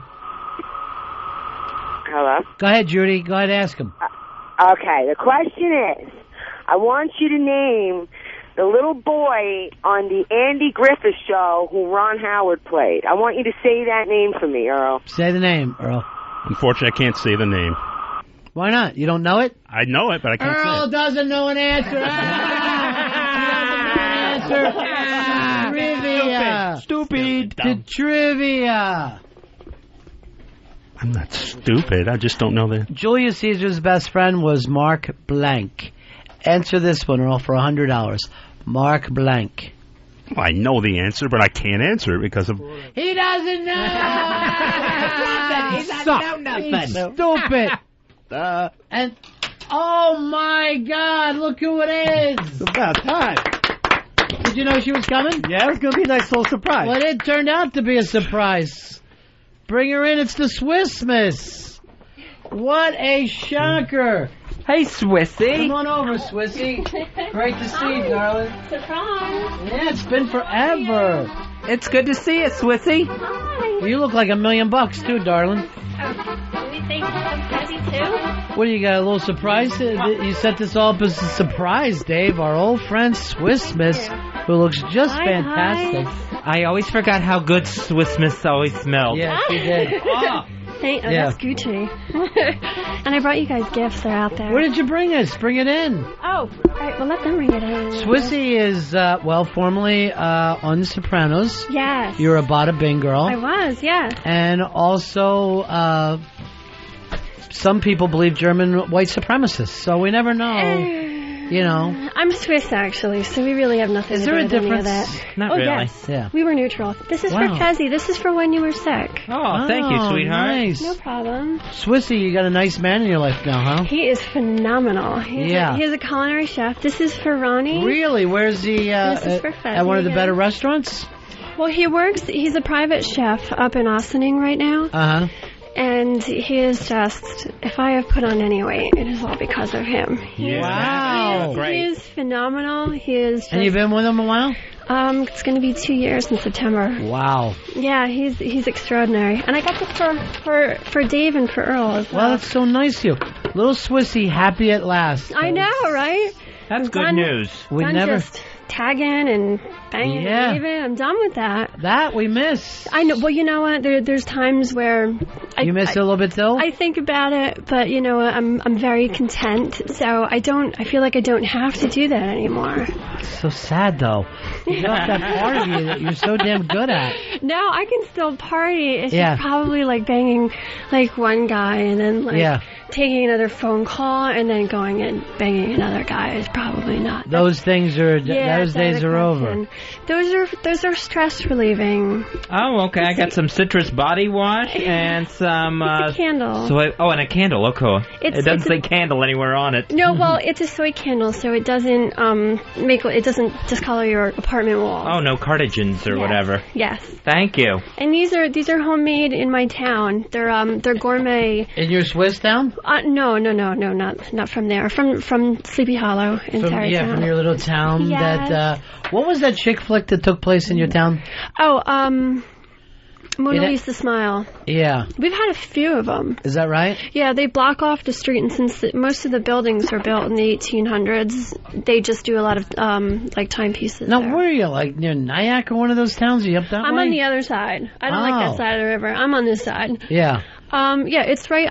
Well, Sleepy Hollow actually just officially got named Sleepy Hollow within the past, I think 10, 15 years. Is it the real Sleepy Hollow from the story, or? Well, Washington Irving had written about a fictional town called Sleepy Hollow, and people just called it Sleepy Hollow. It's really North Tarrytown. It's the same zip code as Tarrytown, but Sleepy Hollow.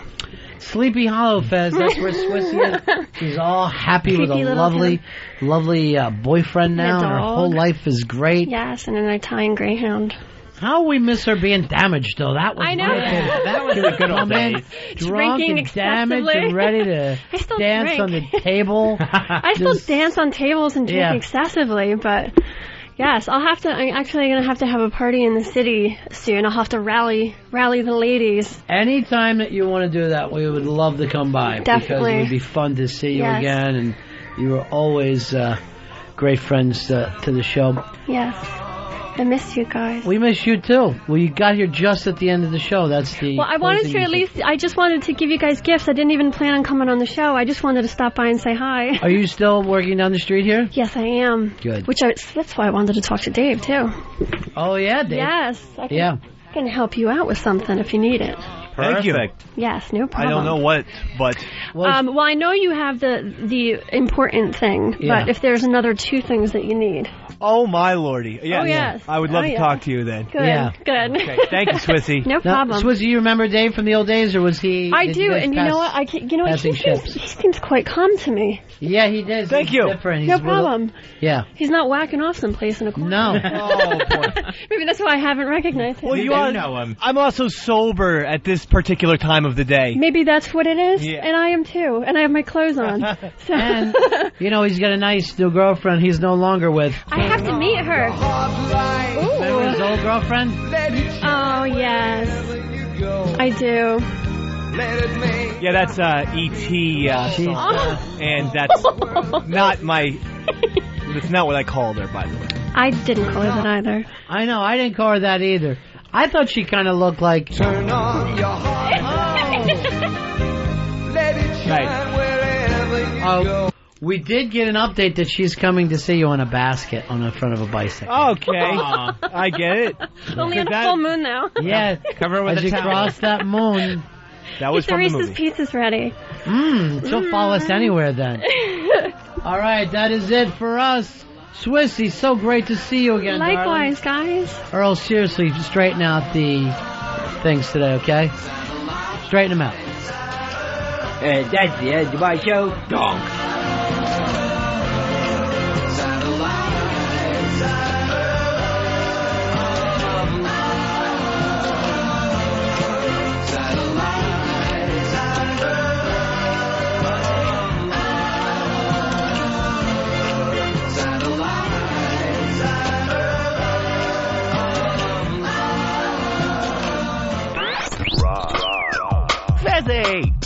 It's Ron and Fez.